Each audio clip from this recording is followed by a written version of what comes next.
非常熟悉了。我们大体来看一下，常选的地图都是在永眠镇和救人位的一个选取率会更高。好，我们来看一下今日赛程啊，甚至是职业的非常顶尖级别的。其实台球手就怕牵制问题。 对吧？你后期控场之类的，其实台球手还是有一些乏力的。如果说在故意留一些比较远程的密码级的情况下，对，但是地图很难留。对，但是前期的切个自由点啊，包括闪现时间，是对吧？然后等到外面密码级有一些进度了之后，再去连线封锁之后再去追击也行。选择性很多，就看他怎么去打了。是。好的，进入比赛画面，直接往大房方向走，去找逃亡的机械师。感觉是不想拖了，因为毕竟带了张狂。是的。 不想拖，前期想赶紧拿一刀，然后开出主球，想去秒。对的，大王板一踩，那前面的话，大夫这边是往脸上去破译。看一下这个位置在哪里下车，单板应该是没刀的，那直接是一个慢翻过去，拖更久的时间，耽误一下你的惯性时长。前面的话呢，2块板子都下掉，娃娃打一下这个地方，相信逃完的卡位，直接选择出刀击倒这个娃娃，而且的话呢，也张狂会更走得好一些。 追击同时也是选择去控一下中场密码机，没错，继续追击。张狂的话其实快开始了，快开了。闪现还有7秒左右的时候会开启张狂。进到下一个板，前面的话也是就有点想省一省，不着急。张狂解锁主球，再过来找一下陶完，这个地方展现好了，要不要闪一刀？好像平地追有机会。哎，飞轮交出来了，哎呦，这边就是一个侧刀。是的，打到了。 结实的一个本体，但这边主球打的有点，但是没事，高闪现。是的，那这样子的话，弓箭手的一个重要性可以发挥出来了呀。没错，而且主要是结实他放娃娃，这个娃娃好像还能省一下，没有选择去 OB， 好像打过了已经。是的，他的龙骨功已经交过了。对，光凭秘弩的话是不可能把人给 OB 下来的。是的，是的。不过好消息是保住了半个娃娃。空调准备过来执行第一波救援。 主球一个这个急救点一个上下车，惯性稍微压迫一下，但是空调这边确实飞行家救援给不到什么太大的机会。看意大利，有一个急救点摆在这里，这边的状态条有点极限了，但下来还是知道这样过半救人，感觉给到一点机会啊！要喷气背包进前面的点，却只能选择压满救了。对的，但这个时候的话可以选择去连一下娃娃的密码机，这样子的话你外面进度就不太够。是的。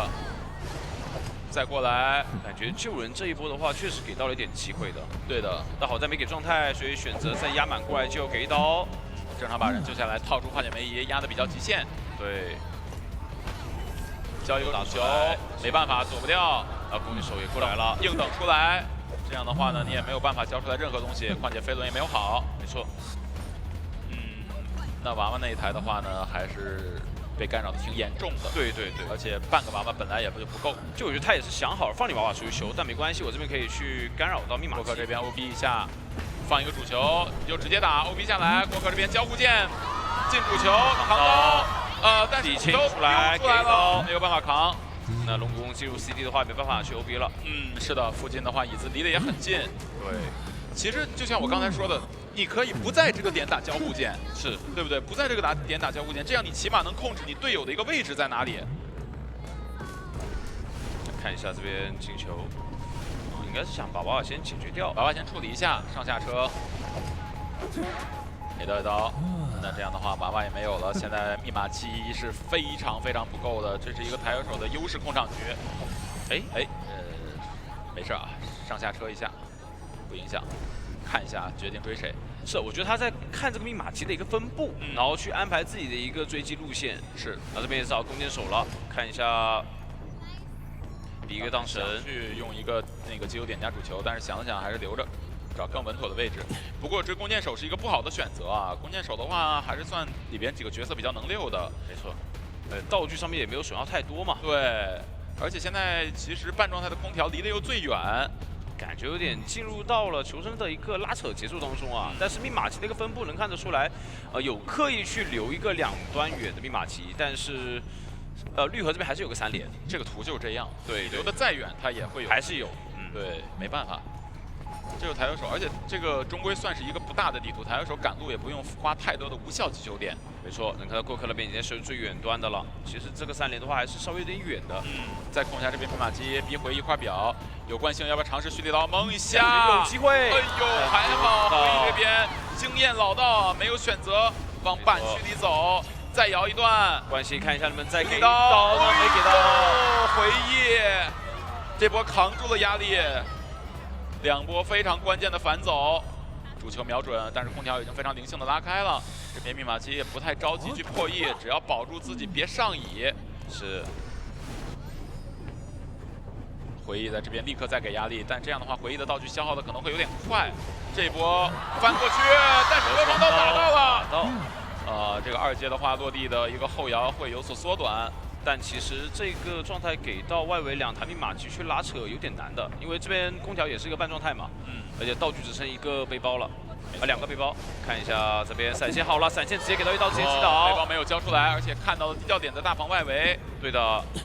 来看一下密码机的一个分布是大房的以及篝火旁边2台密码机。这波只能安排大副去救密码机，不过好的大副手标具可以抗压。但是过客的位置毕竟刚刚是亮密码机的那个，是知道的。那看一下要不要选择去拦解手，还是选择管密码机了？我觉得管密码机，对，管密码机，把这边密码机全部封住，再逼回忆块表，或者最好是把回忆再击倒在遗产机，就更好了。过来找一找，哎，没找到人，不是他还封密码机。这边再把这台密码机封一下，但这个3个机有点好推啊。但我觉得这样子的一个时间反而是让无伤救还卡弹了。这一波选择非常亏，击球点没了不说，啥也没拿到。对的，回退一会儿1点密码机。是的。回忆再上2楼，你看这台密码机留得很巧妙，这个离2楼很近。这个时间的话，就完全给到了求生方另外2边补状态了，因为这个时候你抓不了大副，大副的位置拉扯非常开，闪现又进入真空期。对的，他只能2边去拖一下自己的闪现，2边游走。那过来去抓飞行家以及弓箭手，但另外一边的话，大副也可以去破译，给个后撤弩。哎，主球好像慢了一点，晚了一点，因为弓箭飞轮有点早啊。蓄力刀，哎呀，99啊，差点还有一个解擦刀的可能性啊。对。那边的话，回忆赶紧继续给压力。空调这边已经是一个慢状态了，暂时不好追，那继续去管回忆算了。但是过客的话呢，修回忆旁边的跳台下的密码机。这个状态是最危险的，因为他现在没后撤弩了，他不追，他感觉回忆这边密码机可能会很多，但是其实他应该是把这边2台都封住，然后选择去追大副，就是闭合领域的话封2台，对，我主球再去防1台这样。找弓箭手，这边没板区了，龙骨弓能命中吗？命中了。那这样子关心有可能可以拖掉，主球打出来完全躲不掉啊！飞轮交过了，这边其实也是拖了时间的，是的，但是还是要倒，没办法。这边就看挂那边，我觉得挂大副这边，大副救不了人，然后逼飞行家过来，2边换位的话会很损耗求生的一个拉扯时间。挂大副这边感觉只能，不过离得还是有一些距离的，回忆这密码机会更多，对他必须得换位。对，准备走了。对的，然后再封一下这台，还没完全走呢，封住，然后另外一边48亮过了，那这个89能退2次，感觉这一波手椅的话，又考验空调的救援了。对，的主球打出来，这边手椅博弈那边不敢碰密码机，看一下这边的一个博弈，直接抢，打针对了，对了，那这样子密码机感觉会陷入一个循环。是的，其实还是扛到一刀会好一点啊。对。那现在把人是要往这挂得更近了，那这台密码机彻底修不了了。这个椅子还在，是的，那坏了，那完了，那进入到监管的节奏了。因为刚刚的话距离可能有点远，挂不过来，但现在这个挂过来了就很难打了。是，再去封一下远端大房里的密码机。对的，交喷气背包，1秒救，拉近距离，因为主球没交过，先赶晚过来，这波救人不能失误啊，而且最好是扛到刀。而且现在密码机是完全不够的，另外一侧只有40多的密码机。对的。但也不着急，就想着打主球，看这个线怎么牵引了，能不能扯到呢？没有，没事，他没吃主球。对，压力很大，侧到有吗？闪现了，有机会，操作起来了。另外一个密码机在疯狂的补，2个人能不能再努力一下？后撤到这里的话，主球打出来，过来帮忙吃主球，但是弓箭手还是打到了。可惜没办法，密码机还差10%，又回退了一波气球刀。那这一局的话，感觉要4抓呀。没错没错，过去要牵空调，再去找大副，因为密码机肯定要够的。看到密码机抖动，也不着急，先把人牵过去。感觉大副看能不能溜个地窖吧，因为地窖就在大房那一侧。飞行家这边是一个2挂的状态嘛，然后对于大副来说，不亮密码机也不行，也跑不掉。对，然后还有个怀表，就看这个怀表能不能创造奇迹了。是的，有点难了。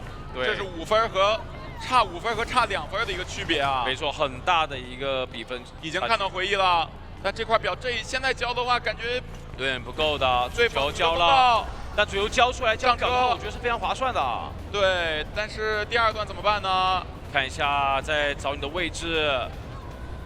第2段先摇再说，他就硬等。对的，假装但是主球还是没抓到。抓到了！抓到，怎么说？位置好像人不行啊，不行啊，太远了。对的，因为第2段没有给到，他也不敢去贴近这个墙，他主要在球里躲表。对，在球里躲表，所以说他贴不了那个墙嘛。没错。那这样的话，第1局上木河战罢 ，DFM 的监管者马祖卡是完成。是的。不过确实喧嚣的话，可能是目前这个地图解决追木偶和咒术比较好的一个选项。对啊，甚至可以说是最优解了。你要牛逼的。对，看一下去选择绿河的野人跟魔术师，中场的咒术师，大房附近的魔武师。好，来看一下开局想去找 Felix 吗？还是往中央走一走找 Felix， 但是 Felix 这边带了一手双弹的天赋，其实我觉得这一把对于 DFM 来说他们是防到了。对，双弹真的，双弹木偶师追起来是特别难受的。但这边的一个反绕拉近身位还是很好的啊。前面有没有一个单板上双球的说法？看一下，先给到一个，看一个红球，下板单板上球可以，单板双球非常不错。那这样子上球速度非常快的。对，弹射拉开。不过这样的话，其实弹射没多久，对，算是一个无效弹射，拉不远，主要是。那前面拉近的话，其实双军旗还有3秒的一个 CD， 上2楼的位置也不太好。看要不要提前交路易，还是进板。前面的话，哇，秒按，没有选择用红球去封住先。对，可能刚才角度不太好，那就硬打了。我觉得对于捏来说，就直接硬打。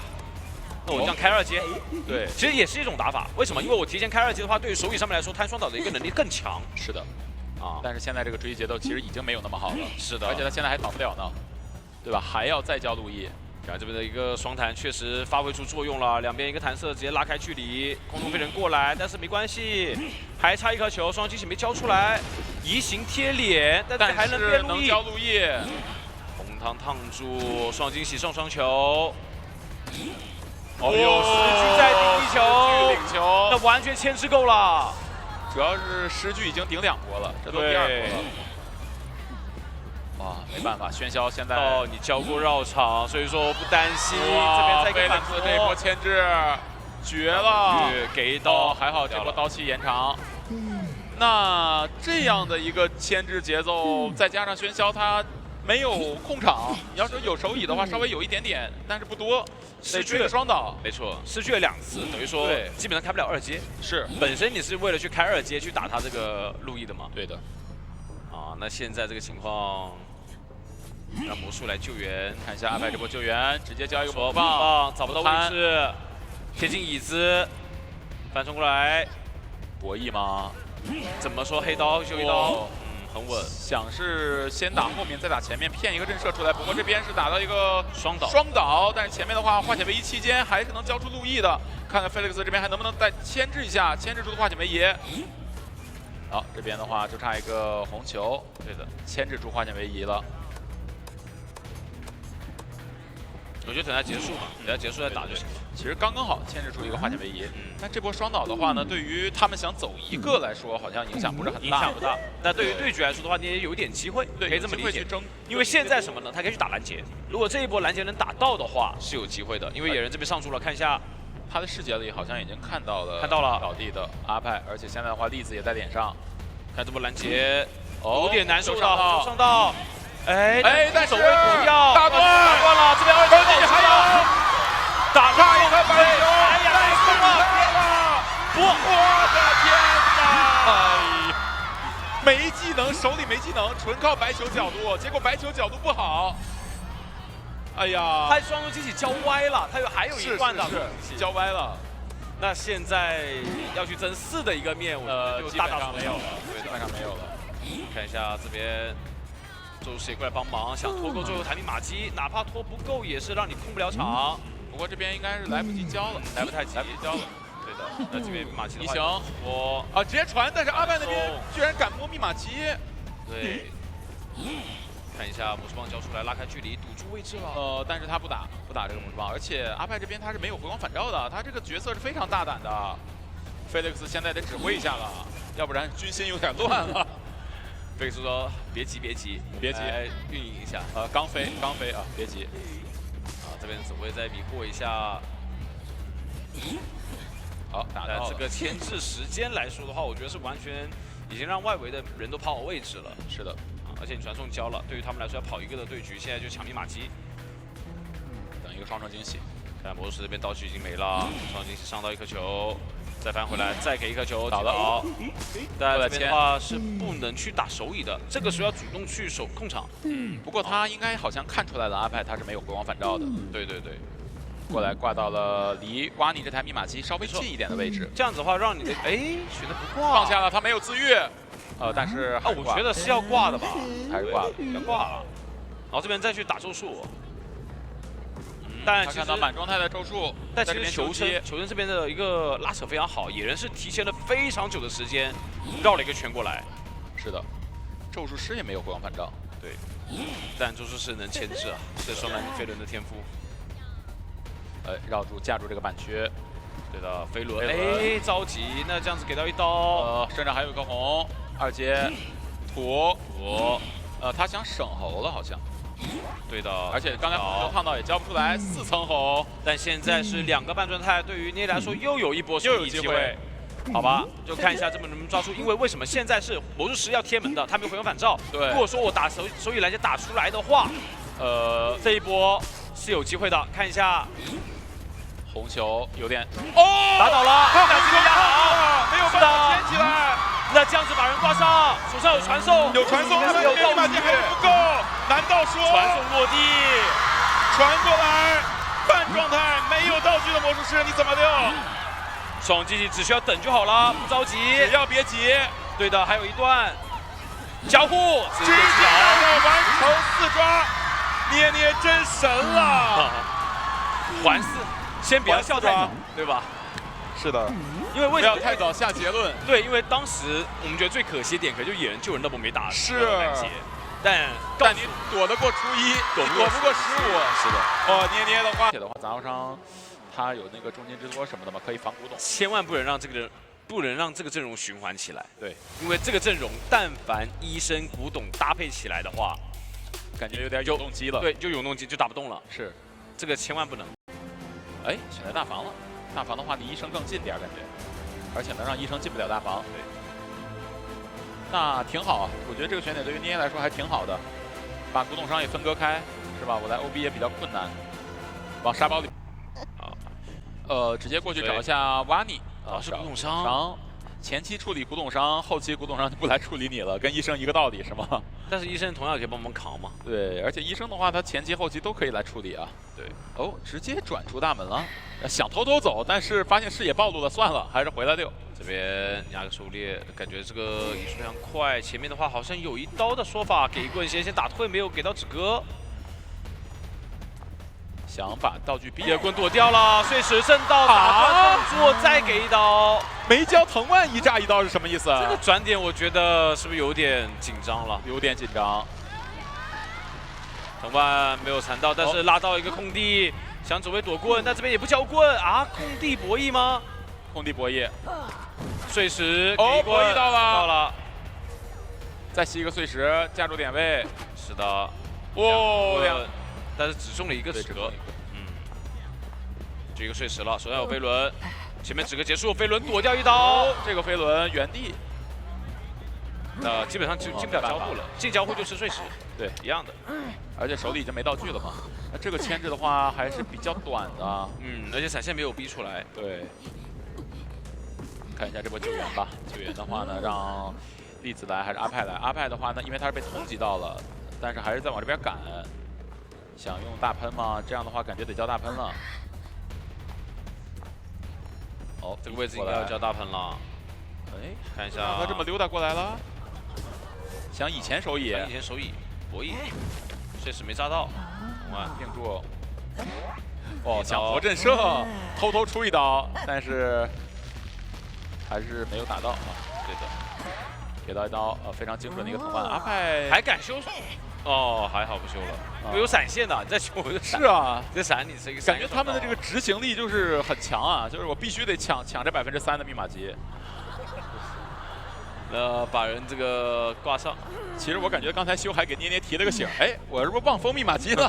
封一下，修得越快，修得越慢啊。好，没事啊。那现在来看一下栗子的一个救援，主要是就是 DFM 队内啊，也是2个绝活杂货，对吧？所以说他们面对杂货商的这个经验，按理说还是很足的。好，捏捏来预判大副的位置，能预判到吗？第二段摇到了，有点难预判。哎，确实都到椅子边了都。是的，把人救一下，车水炸倒一下算了，还是先管古董商。啊，好短的刀。对，刚好结束了，终于这波结束了。是，同样躲掉啊，这边去拉开。这有可能要2字牵制吗？不能让他进大房啊！哎，但是炸到还行。闪现交不交？应该不交的。开门，给一刀没打着。碎石继续压迫，炸倒了。炸倒了。啊，行，那这波3-6还有点成功，不得不说。球员方这边也没想争，反正就是奔着保平去的。对，主要是大副没掉，几乎没掉状态，然后另外一侧阿派的状态也调起来了。其实现在优势没有像开局那么大了。没错，但这边的话也是赶往大门这边，因为知道你刚刚飞行家那边修。飞行家到大门深处看到脚印这个位置，选择片手红光，很灵性，但这边阿派没上当啊，对，是的，非常灵性。空间之托得体验掉分体背包。确实这边再结合一个弹射啊，基本上拿不到这一刀了。现在场上只剩最后一台密码机在脸上。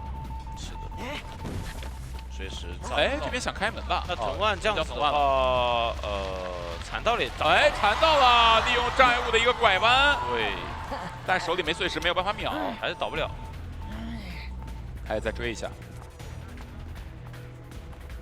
开门，手里有碎石了，碎石藤万直接出去，定住，给到一刀带走。这有个好处什么？他是没有回光返照，对他没有回光返照，而且场上没有化险为夷了。他故意是留了一个道具，对，这个道具是应对这个没有回光返照的问题。对，留了一个大喷。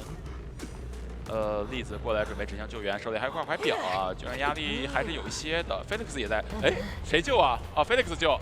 Felix 想了想，还是得是亲自出马。怎么说这波直接出刀吗？直接出刀。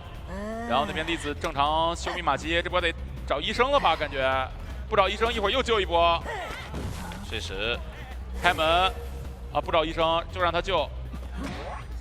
打一个恐惧震慑。那这样子的话，我其实觉得可以把人往小房牵啊。对。让大副那边执行一个换位或者封密码机，因为这密码机让大副来救，让大副来救。其实第一局跟第一局有点像，只不过这一局杂货商的话，他没有办法远程封击。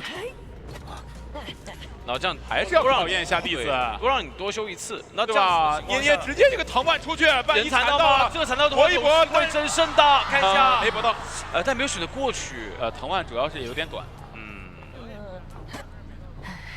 又在那密码技能压好了位置了，看一下能不能搏到。那要不打针对得了，我看打针对吧。对，或者追大步也行。大步这波直接交大喷，然后密码机直接点亮。点亮。这边经验开门，闪现在手上的交吗？交。哎，神疯了！但是碎石炸到了，还有一段碎石，藤蔓缠不到，缠到了，这是在哪儿啊？这还有地窖呢，还有碎石。OK， 那这样的话完成了一个非常惊心动魄的保平啊！是的，他想去闪现击倒飞行家之后，然后立马回头管大副。但这个只要有双弹，是弹射拉开距离了。是的，不过也还可以吧。主要是阿派他从头到尾留了一个大喷，对，没被找。对，上一次印象很明显，单挑陶晚安嘛，对对吧？我记得单挑陶晚安，就然后帮人家外边修一整局，爽修。对啊，打艾维的话，我相信北京 WPG 每天跟捏捏练的已经找了，对。吧？打艾维确实对那有绝活艾维，他们能够有自信。来看一下，进入比赛画面，不找冒险家呢？找的，看这意思是找的，但是空调这边是进了，位子啦。是的，就出来了，又出来了，哎，找到了，但是先寄宿一下过客，在大房这边留一个传送点，寄宿往大房的板区走，这波短吼到了，来骗一下，变小啊。这边变小的话是想看监管者本体的位置，但是他看到了也没躲开呀。那这一波的话牵制上还是有点失误的，就看下一波有没有一个飞轮去消侵蚀度的一个说法。难吧？里面塔片好像没传送。里面塔片没传送。飞轮消掉了，应该能逼闪了，能逼闪了。但逼闪的话也不够啊，关键是这波闪现交变小。但躲不掉，没办法，你变小的话，你这个地方只有一个交互点可以走。是的，他就回头冲着窗户出一刀，大概率能打到。没错，但闪现交了，其实我觉得对于球员方来说能接受，能接受。冒险家吃出来闪能接受的。但坏消息就是开了一个存在感。闪现这刀没毛病，但是第一刀有问题啊。对，第一刀有问题啊！第一刀你变小看监管者位置，然后看到之后还是就一般节奏来说是闪现开刀，对，闪现开第一刀，再接倒地这样子。对，只能说他闪现击倒冒险家，因为他是个冒险家，我们觉得节奏其实还 OK， 但实际上没有那么 OK。但是佣兵的这个讨骗技术，我觉得意义不是很大，不是很大。手语下来乙的话，还是有一定的牵制机会的。看这波救援，回忆直接扯，给到一刀 A 晕 A， 而且是 A 晕 A， 这边护腕没有地方弹，能弹掉了还行，走了。对，因为这个没有狂暴嘛，对的，救下来了。然后59的侵蚀度，这边不敢回头看，只能直走。但直走的话会被追上的，没办法，就是找一个角落倒了。那这一局的话，对于北京 WPG 来讲，冲着一个3人开门战去打，对，但有点难，而且3人开门战都有点难。对，找陶安去调一下状态。然后主要1-4人的话，他现在没有在做事情，他找不到外面的人，也没有控密码机。另外一侧状态直接调好了，然后陶安这边满状态寄宿到4合院。但这样子打的话，大概率会留连击啊，留连击是有的。沙包的位置、中场的位置，包括大房，回忆想再来救一波，再来救一次。那这里的话，我觉得就可以尽可能弹下双倒，看有没有机会了。给一刀，位置卡住了吗？住了，哎，但是能错位救人，但位置卡在里面。哇，这怎么弹出去的？这不是走不出去，但弹出去了。短吼能躲吗？空调啊，没有做到。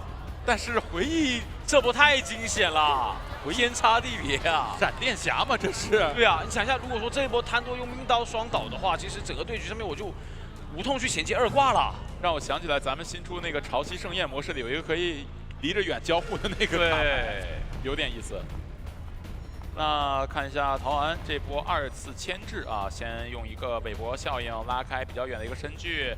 陶安是很难被骗到身距的，对的。然后本体喷是躲掉了，那这样子其实我觉得追刀的节奏不好追了，所以选择把医生脱离开来，去找到大房。回忆这2个护腕真神了，真的神了，燃尽了。对，看一下这波，找一找回忆的位置，围一个半状态，想再逼一个护腕吗？哎，有点迷茫。哎呀，有点晕了，转的。好，找一下回忆的脚印，但没追，因为他没密码机。算了，不管了。选择控一下场。对，本体去大房，然后呢1-4人过来找一下陶晚安的木屋。但法罗其实不好空地追刀的呀，而且佣兵那边也修到密码机了，现在3台机，而且3台机离得好远啊。是的，对吧？闪现空了。其实这个节点我觉得没必要交闪现啊。对啊，你中了的话，其实也就那样吧，感觉节奏。况且还空了，像闪现打一刀，然后再把医生调回来，再进行一个击倒。但我觉得现在其实状态条来说的话，你控不下来，你这闪现交了没什么用。是的。再来找一下顾客，现在就是本体14人3台机站俩，然后来回循环站，是吧？本体去木屋，然后14人去这个大门，然后要不14人回大门，然后本体又去那个哪？是的，去这个大房，就来回串。你看现在14人又往大门去调，然后本体的话站木屋。但这里其实求生者拉扯得非常好。对，这把的话，自从这个闪现空了，我觉得撑出了很多时间。在落地2阶，拿着9。 看一下回忆要不要抓他一个弹无腕的 timing 都没抓到，弹哇一直99还是没办法了，99等于0啊。对，然后趁机去干扰一下这个大黄马机，没有选择，看压不过去，要不要找机会补充一下道具吧，对吧？像这种表现好的佣兵就应该再多奖励一个护腕，但不敢摸箱子，应该对，不敢，除非密码机够了，对吧？密码机够了，就看他是想保满状态还是想要一个道具。 哎，大门有箱子，对，他又摸了，他把条片拆了，然后这个现在技术不了，可能会摸，对吧？看看能摸到什么啊？那这种表现好的佣兵，奖励个针、护腕什么都能接受。哎，看到没？果然适合佣兵，对吧？你表现的好就应该得到这样的奖励，没毛病啊。好，但是的话又过来想逼这个护腕了。 看回忆将会像保护自己的命一样保护这个护腕吗？但是没有2阶，没有2阶。这护腕要不要选择省一省？因为闪现也没好，前面能进板。对，进板下了，护腕交吗？应该还是要交。来之不易的护腕，应该是要交。哎，前面好像还可以，好像能追到。哦呦，没出刀，直接下板，没有抽这一刀。哎，机子要够了，可以不交了。对，可以不交了，可以切到开了。没事，给一刀，看一下。要不消一波侵蚀度再开。 哦，直接开了，因为像侵蚀度倒地了。对，但是他刚才没追他，对吧？我觉得可以看一下。如果提前开的话呢，也会让求生者能提前摊到一些门的进度，要不然14人离得更近。桃园这边技速直接过去了，直接落地啊！哦，大门很多陶片，好像大门好像很多陶片。对，但这边桃园的话，其实不敢回头看的呀，直接陈云然后被打下来，看一下闪现。飞轮开了，桃园。 大门内侧已经在点了，陶完手里还有道具，而且大门陶片被拆了，想反绕一下陶完，能绕到吗？知道你从小房绕过来，这边画一个圆，陈云这边有地交的，终于走地交了，走地交了，这个点绝对走地交了，拦不住了，除非没有掉了，翻成3炮，我的天！传统优势图，而且基本上很多时候你可能拿着弓箭手跟前锋，你也不敢去 OB， 对你不会打太凶。对你 OB 的话，你可以意思意思，你追过来，然后我拉球，我回速，我挂人，对不对？如何？我万一往前多走2步，结果你是往后反拉的，这种就会拉开很多的距离。不过还好也有回速。对，这个葛卷员他的一个追击的容错。来看一下这边，直接单挑了，没有什么悬念。10秒钟上大船，这是歌剧的一个常规的区域选择了。看一下，看来已经看到脚印了。对的。 然后这边短窗逼下去，一个窗弹射交出来，再交板弹射，板弹射交了，2弹射，但这里断影了，第1刀距离就不够了，而且这边一个反向盖板，成功拉开距离，骗一手。但是这个身距还好吧，因为毕竟葛卷员他砍路能力还是比较强的。没错。 留了残影的，看一下这个回速要不要选择交过来，但前面的单板还是能进。是的，前面有一个双板区，感觉第1波的牵制就很难受了，一个换挡液又卡在了板后的位置，而且现在没回速了，逼迫过来，再往回了，有点追不上。对的，那这个点位是有进小房的机会的，给到很大的一个身位。弓箭手换抓，哎，入弓了，前面不敢交互的闪现好了，后撤弩补上，但前面还是有刀，飞轮躲1刀。 能拖，哦呦，解他了，好大胆的决策。那这一波的一个博弈的话，涅烈是占据了优势啊，回溯过来，后撤弩实力没好，哇，你这一波给大机会啊！对，本来幻灯石溜的好好的，他这一波龙骨空直接把自己给送到捏捏的脸上了，还不如不交龙骨弓的。 对吧？就是你那个身距到木屋应该也没有太大的问题啊。弓箭手其实打歌剧是好打的，但是他的第1个龙骨弓空了，导致他的道具衔接不上了。哎，被打断了，回速还在，能拦到回速，不选择直接交毯子过来拉球，拉超身位没剑下来，可以，我的天！那这样子的话，应验了那句话：不争分就是给分。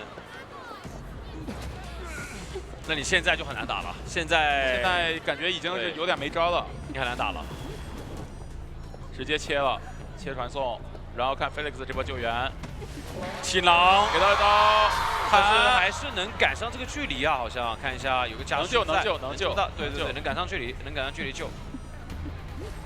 龙骨弓，哎，又空了，想打断隐月，哇，这波这个秘弩是没有拉开太多距离，他是蹭到旁边的建筑了，对，导致这一刀还在刀旗范围内，太致命的失误了，2个龙骨弓的致命失误啊！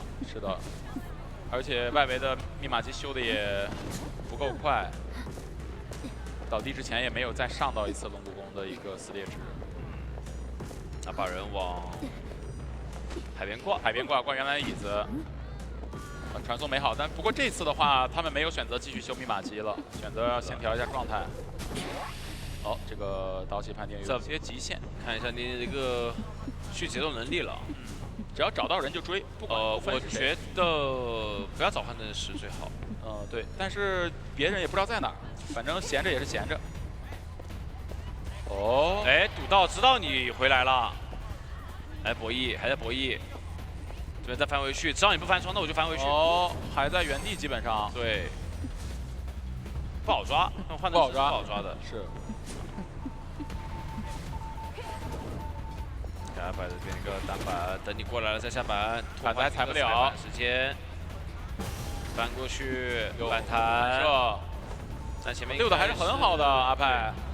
毯子交固，再下板。哇，他这个人物投影就没办法，你只能去稳定，对，去稳定消耗他的幻灯液，然后再进行追他，没办法。对。哇，全部第一刀才拿到第一刀，你道具交完之前不可能给你刀，对，就是阿派这一波牵制挽救队伍啊，只能说。回的有点早了，对他可能预判他要翻，正常踩板。一个来回的隐约骗翻，给到一刀接击刀，是后面2个半弹马击，这边还有个化险为夷。其实这一把我觉得对于求生者来说又打回来了，因为前面有化险为夷。对，但是差密码机好像差的是海景房的。我觉得挂地下室，然后要么不守出去打火灾亮了，但是现在的话密码机已经亮了，暂时没有传送点。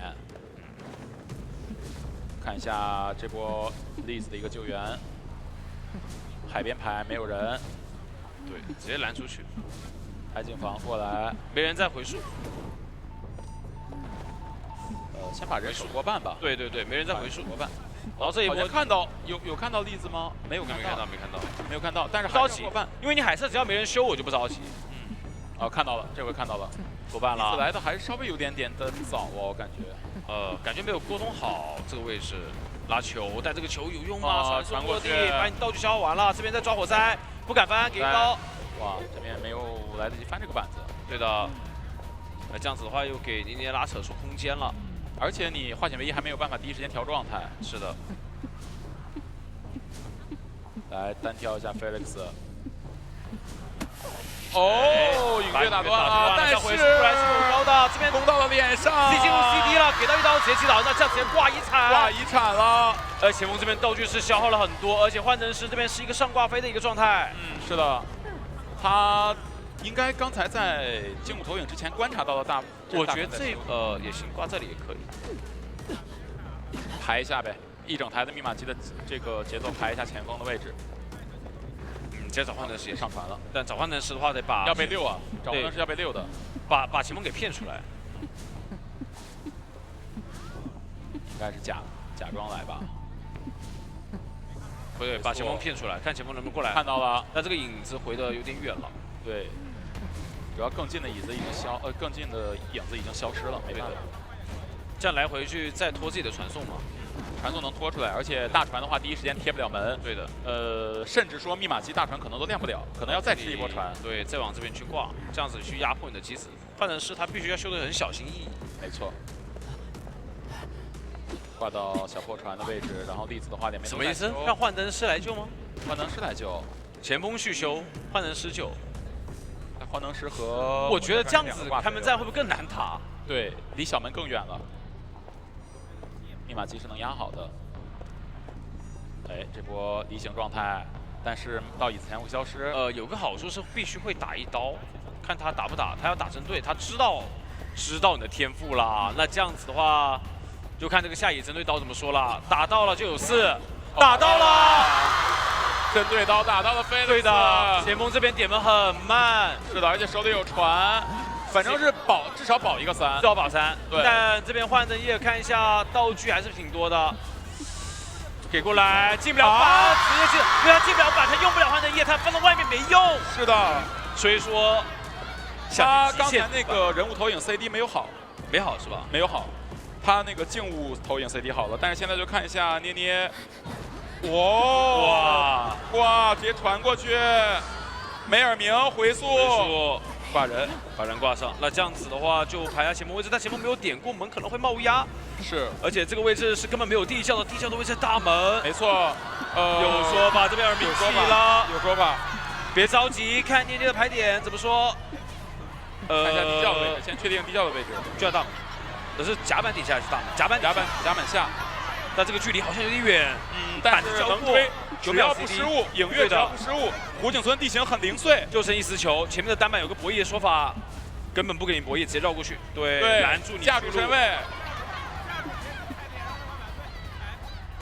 那这边的话，压迫位置回速再扳回，拿不到刀，踩呗，踩板，这边有一丝球，感觉这里得断影月躲刀才行啊！一丝球不够，对，力不够，他得把影月断掉，然后再用拉球躲刀，再到第2口，是的，才有机会。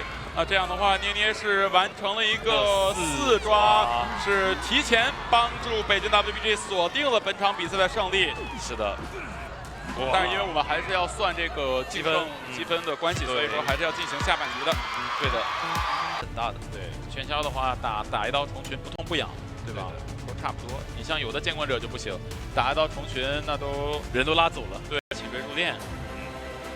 但是想争胜的话，追入殓又感觉可能没那么容易去争4抓，就争4抓，不是争胜。好的，进入比赛画面啊，直接往大船的方向走吗？难道说还是要找一下守墓人吗？没有，还找玩具商了。找一下空调啊，空调的话往大门人皇的位置去拉。还是交出了这个板车，跨越了一段距离，进入到了大船内部。回忆的话也把大船让出来。只要进入大船了之后就比较好限制，但这不反有点被反绕了，好像是绕进了很多身位啊。是的。这边的话压住位置，这个位置不选择提前走，可能就要被双经理再上多一颗球击倒了。看一下，红球1颗，哇，好想上一颗白球，还想上，想隔，上到了，打到了。那还会双重惊喜，没办法了，持刀加速，赶紧往上走。但这边的话，绕场节目还在，直接给到一刀，没办法，秒掉了。这个节奏有点太快了，有可能要被4哦。对，太快了，这个节奏，50秒直接掉，而且回忆在一开始再把位置让出来，再出去又回来。对吧？又还被通缉，我觉得那一波哪怕被反绕到，也尽可能上2楼，因为这个位置只要是一个单通道被压死的了，基本上都是拿刀了。是的，看回忆这波救援能不能卡的再极限一点。红球差一颗土，土给他刀，再来想打双倒，但这边没2阶啊，要双倒还是很难。下来硬弹双倒吗？硬打，差红球，对，躲着这个位置，躲着下船了，回忆先清掉一波球，双击其实没好，等你空中飞人，绕场先不交了，这边还在，没办法，这个角度不太够了，对于回忆来说，够了，你这波已经把前面的这个劣势给挽回来了20%。现在就假装空调没溜过，其实一开始就是回忆溜的，对，刚好用了一个铲子，对，用了一个铲子，还保一个铲子，还有26，然后呢，密码机2台多，突然就感觉局面有点能接受了。我觉得别救，我觉得要么就压满，要么就别救。主要过客他不好救啊，他一个白板。我觉得要么就真的你要跑一个对局，这个时候我觉得要么压满，要么别救，真的。给一个若即若离的一个耳鸣。对，要救也是最好玩具商来救。玩具商他有位移能力嘛？对，他也可以直接，而且还有化险为夷的。跳过来的话基本上是无伤救的。而且他这回应该不敢放守墓走了，放守墓走他有铲呀。对的。看一下，过一会儿准备起飞了，你看空调这边已经秒好了。对，再等一等。就直接反正落地就扯就完事儿了。对落地就扯就行。管那么多呢。好，起飞，滑翔翼，哇，没招了，落地就扯。下场了，有飞轮，飞轮消掉了。这时候再换玩具伤吗？还追啊！打一刀只能追了，那这样子回忆又拖拖时间了呀。回忆都不知道去哪了，挂飞的人也不要吗？啊，往角落倒了，对吧？然后我这边守墓人我就压着，其实我就让外面2个人去修，但是其实守墓人压会有点风险，有风险。对，守墓人是上挂飞，我觉得最好守墓人还是要去往外走一走，对，然后突然这边过来了。我感觉如果说这个人救下来了，他又能26了，他一翻一个窗不就起飞了吗？但这个位置要翻窗估计有点难。对，但是看他给不给机会吧。他看他双重惊喜交不交，对吧？双重惊喜你要不交在手椅的话，手椅能救；你要交在手椅的话，那就不救了，不救了是吧？陶完直接往远拉，不好救了，先拉开。但是这个位置进入追击有点早。看守墓人的话已经走了，没有打算再救。虫子偏一刀，插眼。哇，越过虫群啊！对，就没办法的，昆虫打的就很难受。飞轮，哇，回来蹭一下，哇哟，这球都没给到，3个出刀都没给到球。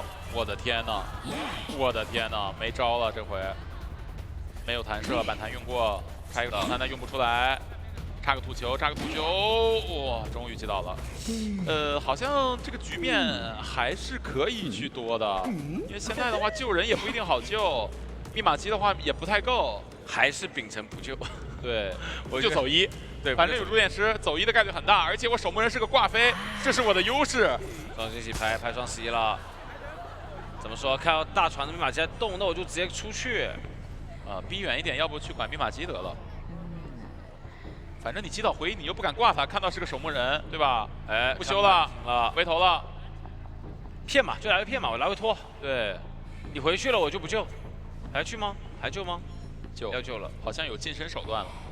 如果能近身就可以救一波，然后让陶完再用一用虫群什么的。这个是多开了1台啊。哦，下去了。我觉得不太好救，有点难救。除非飞轮清球，给一刀。怎么说？这个飞轮能不能提前交了？救下来了，击倒，但是可以反生。虫群困住，再放虫群困住，但是两波球都上到了，白球还在躲在角落，哎，还在角落，很灵活，打不到，难受，赚不了。让场谢幕，哎呦，没招了，真是没招。那过客这边的话，没有选择第一时间反生啊，回忆那边又新起了一台密码机。好，这个时候就得逼亚米去挂这个守墓人才行，但是这个时候回忆就拉得很早了，对的。拉开灵柩的位置跟地窖还是有点远的啊，地窖在海边的，在船下好像是，然后灵柩的话在木屋。他击倒回忆应该还是不敢挂，那边交自愈了，交自愈了的话，密码机可能要修够才可以啊。但是现在密码机这个局势很难修够啊。交铲，而且你敢修密码机的话，我就会过去击倒，击倒的话再反生。既然这样了，那就只能这样打了，直接传过去。然后这次击倒的话，可能要反生了，就自己交过嘛。对自己交过，你不反生的话。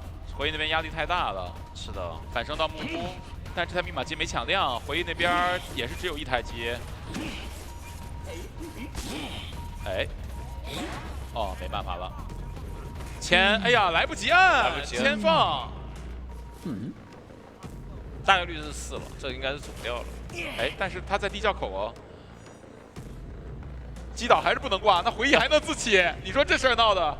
对吧？你击倒回忆还是不敢挂？对，但是你起不来。不是，我起不来，你不敢挂的话，回忆可以起来啊，对吧？回忆起来，你这边又不敢挂这个入殓师，然后你入殓师不挂的话，你就一直在地窖口等着，然后你再次击倒回忆。确实，这么一说，好像确实2难的一个选择了，对吧？你倒在地窖口这个事情还是很难办的，对监管人来说。哎，没找到人吗？找到了。回忆一定要往远溜，让亚米不敢挂，这样才能为自己争取。哎呦，飞轮！哎，我才发现回忆他是飞轮换点位移。才看见，赛前他们两个救人都是飞轮化险为夷。化险为夷。行，那空飞人赶过来，其实他也有解决办法，他可以假装击不倒回忆，把对面那个状态给直接放空，对吧？我假装打不倒你，实则不然。好像找到了处理办法，亚米。反正大概率是4的，就是他，因为毕竟状态条来说的话，还是他淘汰更多。哎，我不挂都行，肯定不挂都行，除非你从这里爬到地窖去呗。行，那咱耗一会儿呗，对吧？不着急，我先压好自己，然后爬，然后我慢慢爬。对，只能这么打。对，但是我可以把你牵回来呀。对啊，实在不行了，基本上你爬到了，我也这个人也淘汰了。好 ，OK， 感觉这一场比赛可能会再打2分钟左右。怎么说？我预计30秒。30秒吗？没事儿，不着急啊。哎，等会儿回忆还没带快爬，点了上下一条线还没有带快爬，他隔窗。就看他是先牵还是先起了。亚米牵吧，不用这么稳吧？前面说我就等你起呢，这里。亚米想想啊，你回忆你这给我溜一个地窖我看看。没办法了，完成一个4抓。对，肯定是能4的这个。是。但是无论如何，还是要恭喜北京 WG 拿下了本场比赛的胜利啊！对的，最后一局跑1局没有争取到这个积胜，非常可惜啊！但是没有事儿，反正大场拿下了。对，我觉得是要恭喜北京 WG， 大场的优势肯定是更关键一些的嘛。对，摸一摸，调整一下状态，可以弥补一下这个阵容它调状态不是那么强的一个问题。是的。这手影视我觉得应该是在 MRC 的他们的一个计算之中的，是咒术，不防那个杂货商，又可以去防影视。对于这2手来说，都是一个比较不错的携带天赋吧。一个右梯形的选点，影视选择在了一个红蝶亭的位置。没错，脸上就是幸运儿。那这个点位的话，这个点看一下怎么连电。开局应该不出意外还是找他幸运儿的。对，他选择直接走啊，手动连电。因为有的影视它会在开局呢直接来一个随机连电，这样的话就不会掉自己追击的一个节奏。那这样子手动连电以后，可能就找不到迅儿的一个走向了啊。是的，而且小迪这波拉点的话也是非常聪明啊，直接让监管者丢失了视野。是的，关键是前期呢还有一个野人的配合嘛，可以消掉影视的一个耳鸣。再往前走的话是花瓷的飞行家。是的，小迪绕了一圈又绕回到了墓地，这里已经是直接可以拿一刀了。不过还好野人有野性伙伴嘛，所对，以说这刀也不是很关键，就是给了影视一点存在感。没错。笑笑这个点位也是离密码机远一点以后再下注啊，非常细节。那拿了一刀以后准备找小迪了，没有打算移形进去。这里小迪手上摸的是半个橄榄球，对，牵制影视的话还是挺有用的，可以躲掉几个奇迹。这边直接拉球，确保说能进到交互点，不会被定住，不让你有一个直接放奇迹的身位。对，现在移形也不太好草率的交出来，因为你要是交移形的话，这边小迪还有球。是的。那继续往里面拉，利用障碍物啊，不给影视有机会交技能的机会。影视从开局到现在1分20秒才交出了第2个奇迹，对，而且这边是默压了一个奇迹，直接交球进到下一个交互点。是，哪怕他这把没有带飞轮，但其实2波橄榄球的利用已经利用得非常好。哇，第3波再拉到反区，不过这一边还是抽到了一刀。对，外面的队友也都在帮忙分担伤害。可以看到弓箭手那边是偷偷摸摸找了一台没有连上的密码机，已经开掉了。这把穷者前期的节奏非常的优势。没错，而且你拿到第1刀之后，第2刀的话，你还得先上个奇迹，再一个降临才能拿到这一刀。是的，这块长板不是很好处理啊，感觉要不直接再。先揪了一个奇迹，甩枪非常的帅，寄托什么时候啊？但是这边不对吧？扣到了地下室。是的。他为什么不直接连招呢？他已经控到了，他还是有点太稳了。这位选手，第2个奇迹补上，拿到1刀。是的，而且外面非常细节，已经提前切电了。弓箭手切成蓝的，断电。没错，因为这个时候如果说影视上了一个电以后断电了，那么就没有人能够帮忙分担伤害了。没错，再来一个奇迹，那这一波其实还是不会倒地。是的，而且可以安全进到这边交互点，只能等下一个奇迹才能拿刀。是。现在密码机的节奏已经非常多了啊。虽然说被分担了，但是其实也是接近4台的一个进度。这一刀不倒，感觉是有机会能够6到。哎，这里弓箭手飞轮顶掉了这一波分担伤害，非常细节，他后面还可以过来救人，弥补了一下不好调状态的一个弊端。是的，是的，这配合的非常好啊。就得有多好的默契才能够去打出这样的操作。哎，对，这边想到红光反绕一手，但是小迪也是很聪明啊，根本不给你任何反绕的机会。等到你真的上去了，甚至这边偷偷摸摸一个慢翻下去，反绕到了监管者。是的，然后这边丢了一个奇迹，也是比较亏啊，有点浪费。现在只能看下一个寄托了。对，看这个赛琳能否命中。嗯。哦，又是一个秒发的奇迹。但是时间上来说已经100秒了，哎，飞得有点太远了。他是想封住这个交互点，但是没有把这个板区完全覆盖到。是的，而且他关键是什么呢？他怕自己飞到板中间的话会被砸头的，影视是有可能出。哇，这一个龙骨弓非常的精准，恰到好处，帮小迪规避了这一刀。感觉这2个角色好像是一个人在玩的。我这边刚走过来准备下板，那边弓箭已经打到了，太有默契了。是的，那这一波再拿一刀，终于打倒了。那这样场上密码机也只剩最后30%了，太夸张了。这个牵制舞台的一个进度以及配合，就是这是休息了3个月的状态吗？我感觉有点太猛了，时刻在备战中啊。对，马西，对，就大家都不知道你这休赛期的实力到底怎么样，但其实可以看出来，马西他们这个休赛期整体的一个配合的默契都还是有了很大的提升。但是现在 Yuzu 胖他决定去压一下阁楼密码机的话，那边人就可以偷下来，甚至这把还有一定的4跑面。嗯，因为队友其实在外面有一台非常大的遗产，60%几的遗产，所以根本不怕你去干扰我最后一台的密码机。而且你现在把星宇儿放在外侧不管的话，他后期万一补出一杆信号枪，那这样子的话，他的上限就可以打得非常高。那也就遭罪了呀。这把信号枪一出来，哎，一个在临，但这边是没有人的，甚至耳鸣都没了。哦，起了。小迪那边打算摸箱子来着，已经摸出了一个怀表。是的。然后找到了奈奈，最后一台密码机也马上压好啊。对，这个怀表应该是歪出来的。是。这里拿一刀，但是无所谓，因为奈奈马上飞轮也好了，而且手上的道具非常充足。我觉得 Yuzu 现在不能再找这个弓箭手了，得去找星娥。变了，不给你任何控场的机会。对，这位置虽然有挽留，但是队友是能够。现在门没连，门没连。对，如果真的连门的话，那扛一刀可能会面临一个4跑的风险。是的，是的，是的。所以他现在必须得把所有道具，哎，一个后撤壁弩，预判成功上到龙骨弓，但是空了。被击倒，那这样子的话，应该就是一个3跑了。不过野人还有一个化险为夷。那这一波看一下，只能往远处挂了。对，防止你说你要强行刷一波化险为夷。是的，是的，是的。等一下撕裂值，再把人挂上。穷者这边应该不打算，不太好整。这把椅子应该，但是花池没走啊，花池在往外靠。3跑，哎，还想争吗？他们可能想尝试一下，我觉得。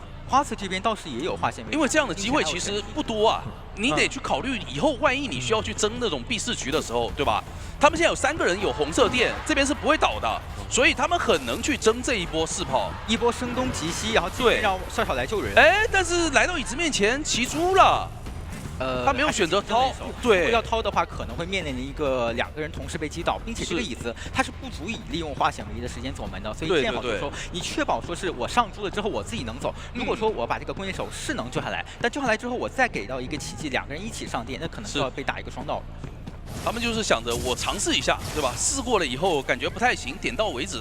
对，因为2个人如果说都在椅子附近被拿到伤害的话，那么2个人都台球手他打机械师比较厉害的点就在于什么？就是他就算机械师没有选到他附近，他也没关系，对吧？他可以快速的赶路过去，就是不会特别心疼那些击球点，而且就是把墓地以及红蝶河这2台可以稍微连在一起，让求生者前期没办法去把这个2连密码机给破掉。对，而且前期还可以驱赶一下咒术师，或者说是大副这边 S1的。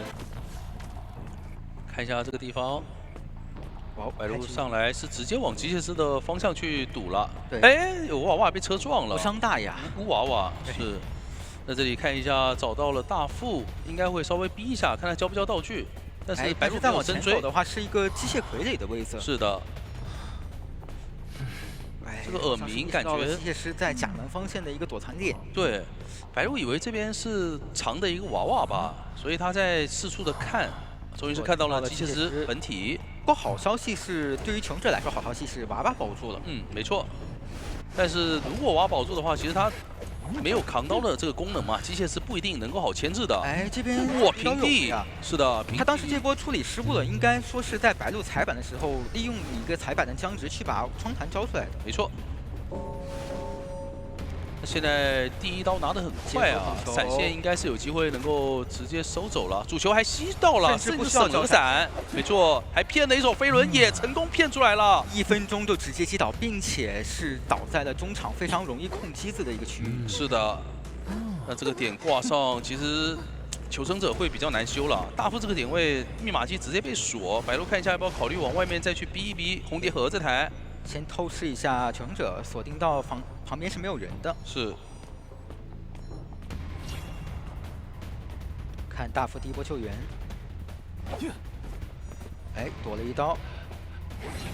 那这里再咬第2段表，直接打出来。是的，现在对于白鹿来说节奏非常好嘛，就直接拿救人位的状态就可以了。是的。但这把求生者的密码机也会有很多啊，因为机械师是保住了自己的玩偶。对。这波的话还是决定倒在墓地文的一个区域，然后让飞行家再刷一波化险为夷。对，这样的话远程连一下密码机，是再次把中场给封上，让中场继续回退。那这个点挂上的话，下一波来救援又能多拖个20秒。其实密码机的进度还是挺不错的。而且这段时间咒术师甚至跟大副去缔结了一个契约。是。所以还是让大副继续卡过来了。这一波如果大副持刀的话，确实也能够给咒术师有一个不错的提升。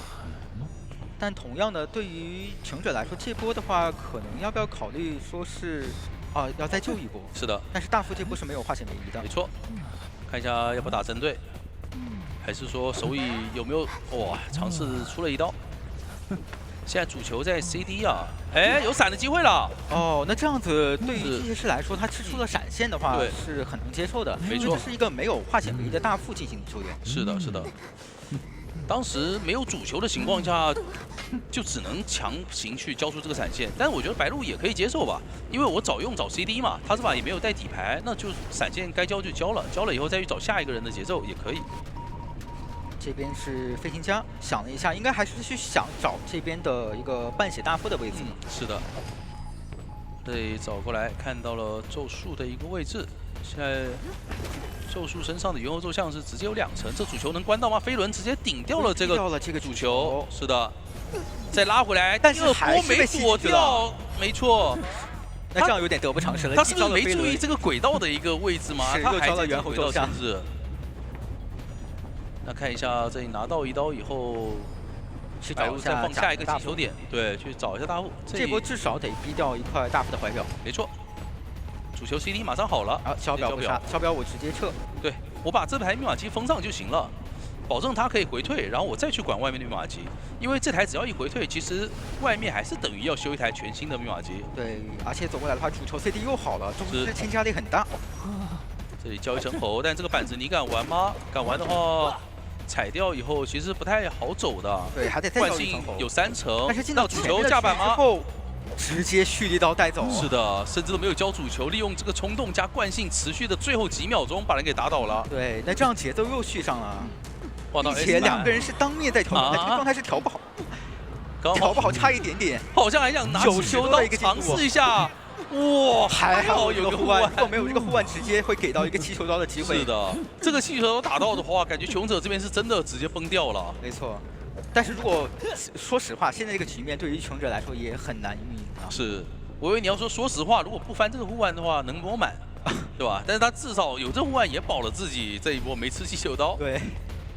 那看一下飞行家的救援，手上是有化险为夷的。这里白鹿选择交一个主球，有没有机会？哎，主动走上来了，里面吗？这不对吧？那这个人可能会要过半，对的，得被迫交出悬停了。这个是直接一个悬停喷射到椅子面前，淘汰进度非常的极限，一刀打吗？打到了人身上，但是限过半秒就。而且大副也跑过来看了一眼，他担心飞行家会不会打个震慑。哇，那这段时间不仅说是咒师过半秒就了，而且密码机反而是越修越少了。是的，2台20的机子变成了2台0%。没错，这游戏打着打着密码机越打越少了，而且队友越打越少，那这怎么打下去啊？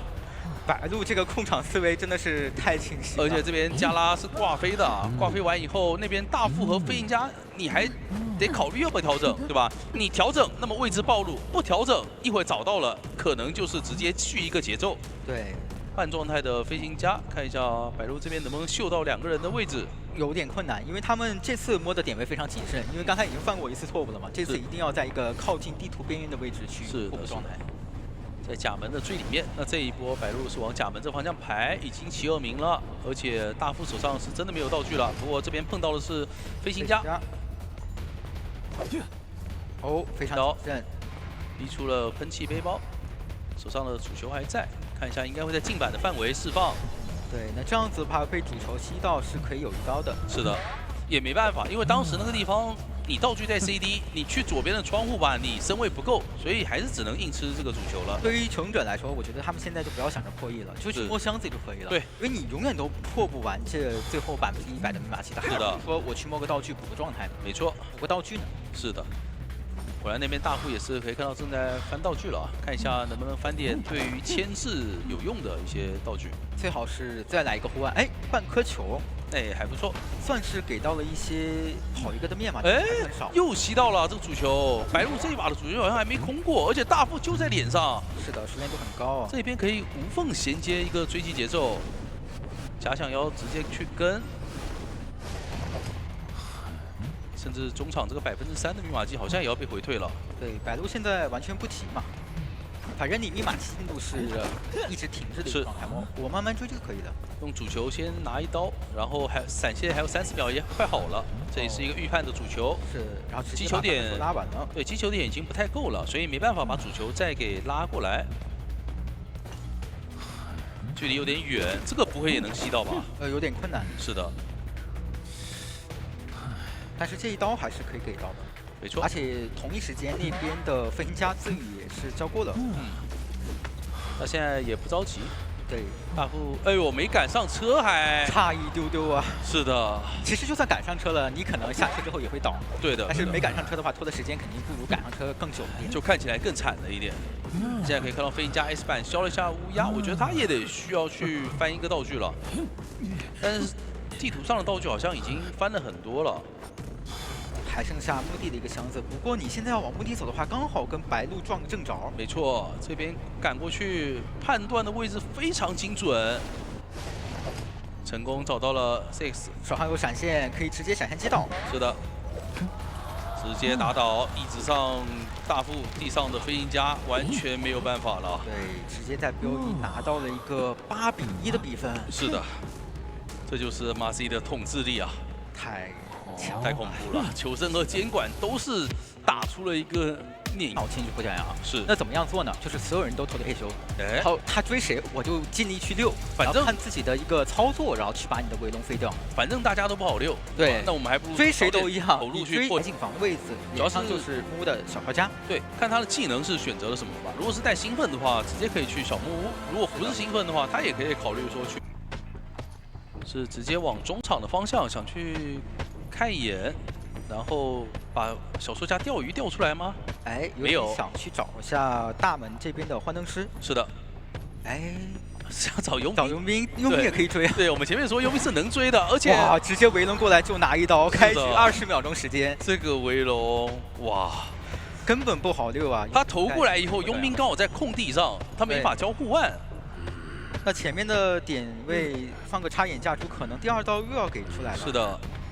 这里再补一个围龙，可以放一个小一点的。哎，等你交完护腕之后就可以放围龙了。没错，一个8字走位，在预判佣兵的位置，第3个围龙也交掉了。但是这个护腕他弹到了脸上。对他这一波走，这个护腕弹的反而没有拉开很远的距离啊。对，这就是佣兵这个角色啊，在面对跛脚羊的时候一个乏力之处啊。是的，是的。你弹护腕吗？我不弹护腕，那我一定会吃这一刀。我弹护腕就有可能会弹到监管者脸上。是的，是的。这一波可以把佣兵在1分钟左右挂上椅子，这个节奏一片大好啊。对的。现在看一下谁来救援呢？救援的火灾是被通缉到了，那么这个位置很差，能不能打断？打到了，那这样子这个人救不了了，救不了了。这一个后撤补上笼子，火灾救不了人。小说家已经提前赶过来了，小说家从木屋靠过来，帮忙补救，但是密码机的节奏就更差了，一刀打到了小说家身上。还好说这刀扛下来一刀，是给佣兵1.24牵制空间。再来补一个窥视者，这小说家应该是要在活着的时候开始保了。这里有一个隐喻砸板的机会，哇，在隐喻之前先拿了一刀。是的。 但这个距离佣兵走不远啊！我说实话，你砸完这个头，佣兵他其实也跑不了太安全的点位，只要不会跟丢佣兵的一个位置就可以了。是，脚印还能看到，想继续陪跑。哦呦，直接关到了2个人，气囊放了出来，好像辅助到了佣兵，佣兵可以上大船。看一下，给个窥视者再去追击这边的佣兵。没错，手上的愿力值还可以再释放一个围龙，哇，直接把佣兵传了过来，完成位置非常的精准。那你这一波掉的是什么？你掉的是小说家以及火灾单元的状态，就等于说场上只有一个幻灯师在破译密码机。没错，幻灯师这波还是2挂了。是，而且幻灯师这波来救援，你那边是有机会能够拦到的。对，火灾交出了，而且通缉刚好通缉到的是这边的幻灯师。是的，是的。这个位置有一个提前拦截的说法。幻灯片的时间马上结束，没错。这样子的话，通缉锁定到了幻灯师。哇，这个后车跃龙直接跃到了楼上吗？落地刀有没有？他角度有点不对。幻灯师是落在楼上，但是白鹿是落到了楼下去了。但是就算如此啊，幻灯还是不太好进行这个。是的，这个淘汰进度已经很极限了。先拿一刀，有一个救不下来的说法。没错，还有一个后车跃龙，来得及吗？哎，飞轮掉这一刀非常关键。是的，这样的话，虽然成功续出了化险为夷，但是其实密码机的进度还是很惨啊。非常的少，只有2台半左右。这里佣兵马上要画飞了，而且幻灯师那边还要再去找队友调整。这边选择踩板，然后再用下一个围龙来处理。短板博弈骗过来了，一刀直接打倒。最关键的点是在于，如果幻灯师被摸起来，那么白鹿这里把佣兵挂上，还有机会再通缉一波。看一下能不能续上下一波节奏，这个通缉很关键了。对，幻灯师刚好是幻灯师，半状态的幻灯师被看到了。那这里白鹿到去木的一个方向。是的，他现在的阅历值是满的，如果直接打围龙的话，是有机会能够直接找到。但他想围绕着这个密码机打，又是一个精准的围龙。哇，白鹿这个跛脚羊的时间度是真的很高啊！对，别人的跛脚羊是我自己钻过去，他是把求生者送到自己脸上来，夸张。那现在立刻续上了小说家的一个节奏，就感觉他好像什么也没干。我看到你人了，我交2个围龙你就倒了，是的，一点办法没有。这波啊是火灾调查员来救援嘛，他同样还是不太好救援。是，哎，但是这里找一下幻灯师节奏，没错，一个博弈成功博弈到了。但是可能还是要被击倒的。再补一个围龙，完成击倒，而且能压住小船这台密码机。是的，外面求生者交掉的这个化险为夷也是比较浪费。现在就看下一波，白鹿要不要考虑继续去追小说家呢？还是要打一波手椅？好，还是追小说家了。碰一下海滨密码机，没错。哎，那边小说家钻了过去，白鹿还在等。不过手上没有飞轮，这一波的话能进反博弈吗？哎呦，这里应该是倒车有点失误了，卡了一下模型。那现在立刻再续上小说家的节奏，这样一个疲于奔命，对于穷者来说真的是非常难受了。我能确定你火灾从哪里来救人的呀，对吧？我这一波你是有可能救不了人的。对，你再往后退的话，你真的救不了了。这里想放一个气囊，看一下。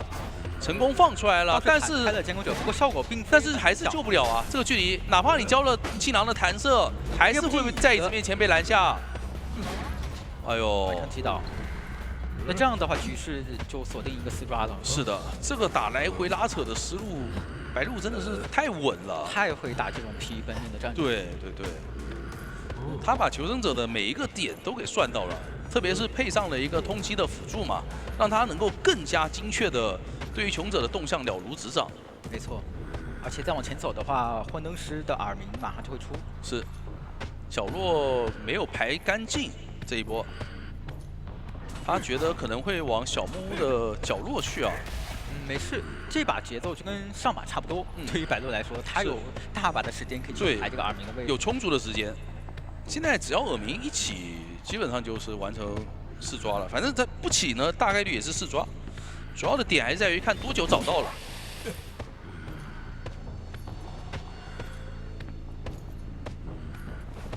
再往前走的话，先清掉2个气囊。是的，哎，其实白鹿现在应该也能锁定到那个耳鸣的位置，就幻灯师大致位置了，要么在大门，要么在双11嘛。是。角落那边他没排干净嘛，那现在大船起了耳鸣，应该能够确定了。哎，先确保说不可能有人能摸到这个火灾调查员。是。那这样子耳鸣消失了，那大概都能知道幻灯师在大船。他这里要放个笼子才能挂，因为他前面是放过一次火灾的。那现在确定你幻灯师在大船，我很自信啊，直接传送，而且刚好传送到了脸上。这一波预判太神奇。他想消乌鸦啊，所以他在往密码机边上靠。刚好就这个时间差，然后逮到了空子。而且这里飞轮也是再次骗了出来，达到以后完成了4抓。哇，白鹿这个嗅觉实在太精准了。他的围笼我觉得太夸张了，他能够把那个每1米都给把控的非常好。对，就刚好释放出来，就是在你求生者下1秒要走进去的那个范围。你得不停跟白鹿的这个跛脚羊进行一个拉扯，就是你在牵制的时候，你不能的一个疲于奔命。对，但是 MRC 这个阵容选的也很聪明啊，他们选了一手冰幻，那完全可以把冰幻放在大船，让他站出来牵制，因为大船的话是牵制歌剧演员压力很大嘛。没错，你要站个冰幻，不要往那个方向去勾和往那个方向去飞。哎，对，果然把冰幻放在了大船。是的，海边是歌剧演员，大门是佣兵，木屋是幻灯师以及小船的气象学家。没错，那这个距离的话，应该是要直接上大船追了，直接往大船走，找华慈的冰幻。哎，真的是想打小巧思，直接在地下室蹲好了。那这一波是有点出人意料了。对，太出其不意了。其实对于歌剧来说，这个耳鸣不是那么好排的。毕竟大船这个地形还是比较复杂的。对，因为他在找的同时，他会担心求生者会不会从另外一头的楼梯走下去。对，而且有一个问题啊，就是大门是没有刷机的，船下是有一台密码机，没错，佣兵又选在大门，他得担心是不是佣兵在卡这个耳鸣。是的，这波花池蹲了好久啊。哇，这波好像想放弃了，他要走了，非常好的效果啊！是的，是的。那你再往外走的话，这个耳鸣一直没有掉，就很神秘。对，他往海边来排，这个位置还有耳鸣，兜我感觉要忍不住了，好像想下去了，有没有可能下去呢？啊，没有。花池已经个人牵制60秒了，虽然没有统计，但是感觉队友们都记在心中了。对了，队友们都记在心中，没办法，真得走了。这再不走，但是你现在走的话，脸上第一个人是笑笑的佣兵啊。是的，佣兵对于歌剧来说就不像跛脚那么好追了。对，他一个护腕可以转进很舒服的板区，可以闪现开刀了。闪现一刀，那后面一刀怎么办呢？还有2护腕。是啊，怎么办呢？还有2个护腕。再交一个护腕，再转到小船，可以用小船那个方向的3窗进行一波牵制。这个3窗是非常好牵制歌剧演员的，再加上佣兵他这个翻窗速度会很快，很好跟监管者进行一个博弈。是的，这个地方再上小船往下翻，而且窗户下面是没有留影子的。对，而且进到前面的双11的话，还有一块比较无敌的板区还在。是。这块板子下掉之后，再可以弹个护腕进下个交互点。没错。又可以回到那个3窗，又回到熟悉的地方。是，这个窗户其实歌剧还是比较难处理的，它很考验一个歌剧的熟练度。对，它没有在前面窗口的另外一边留影子的话，是很难在这个地方。哎呦，还是没能拿到，对，影子有点远了。它招呼速度很快。是的，就算隐喻回速到了，也不一定能拿到这一刀。没错，那现在可以看到密码机是第3台和第4台都已经有接近80了。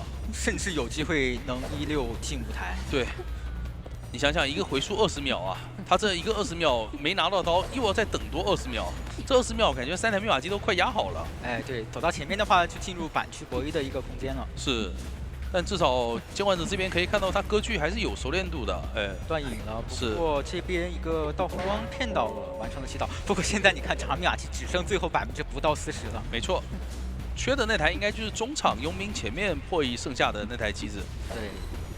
哎，哦，不对，是小迪吗？中场那台已经被小迪补开了。他木屋的最后一台刚好可以方便贴门。现在是小木屋最后一台，而且外面求生者病患也是准备开台新的，根本不担心你过来干扰。这点位短板下掉，那么这左右两边怎么选？还是成功打到了？不给任何机会。是的。但是拿到了一个抽刀。那现在就看奈奈这个窗户的博弈了。你现在又没有回溯，又没有封窗，这个窗户感觉还能溜很久，而且有双弹。他现在倒在这附近就可以了。是的，因为这边也没有地下室嘛，不用担心一个救援风险。只要把木屋以及传下的2台密码机给解放出来就行了。一个回头反砸。是的，这也是幻灯师比较常用的小技巧。对，我在板前面呢，我不去下这个板，但等你想要过板的时候，我利用自己还在隐身的一个状态去砸头，还想再盖一个头。哎，但是这个板的盖的时候有点慢了。是的，因为根据进入影月它出来嘛，出来的话还是有点突然。但是小木的密码机可以看到是压好了，想把奈奈挂在海边的位置。他还是有点担心，可能说开门战这边会不会私跑，所以还是得谨慎一点。是的，但是笑笑手上摸了一个魔术棒，看一下这波救援也没有提前拦截的机会啊。柚子蹦选择在蚁石面前守蚁嘛，那这样的话应该不是有太大的机会了。对，而且求生者甚至这边也贴到门了。对，求生者甚至是2个门都可以去直接贴的，还在拖。可能想多拖一点奈奈的道具的时间啊，对于笑笑来说，就多拖一会儿，对吧？他的道具可能说更充足一些。那不急啊，可以等佣兵一个状态掉完之后，然后再开。没错。甚至一会儿奈奈如果有机会的话，是可以考虑往大门方向去牵制的。是的。不过这里奈奈应该是在海边这几块板完了。他现在只用保一个稳3就可以了，站在海边牵制。是。这把求生者甚至是只需要跑1个就行的局啊，但是他们强行打出了一个3跑面，前期的牵制的太好了，而且这边还断影了，能进到下一个板区。没错，这块板子还被上了 buff， 是没法踩的。闪现蹦也是直接交出了闪现。那交出闪现的话，剩下3名求生者肯定就拦不住了嘛。是。也可以看到3位求生者都在小门直接出门了。对的，各自交出了各自的道具，成功出门。那我们也是恭喜 MRC 获得了本场比赛的胜利。说实话，这个2比0还是有点没想到，对，上来是非常快速的拿下了这场的胜利。你说他带什么技能呢？监魂者这一边，带闪现、失常，还是说是窥视者？都还不错，我觉得。带闪现的话就正常去打了。那窥视者或者说失常的话，可能就要给你封住，然后直接抓着咒术。咒术这点位其实是比较差的，因为你在鬼魂后的板区，还是说是在极点这边板区，它其实都可以尝试着放个围龙把你板子强行封住，然后去拿你刀。是的，咒术这个位置，来看一下 Pit Stopper 这边的一个追击目标，肯定就在咒术身上。是的，想要抓咒术，咒术直接去往鬼屋，把魔术师也是赶走。鬼屋这边也没有密码机嘛，所以说他直接换1台。那这样的话，就跟我们之前说的一样，3个求生者都在跑图，幸而已经开始摸道具了。是放个围龙过来直接找这个咒术，但是咒术这边还是在鬼屋里边，这围龙好像不太好拿得到，应该是围龙废掉了。时间应该是差不多了。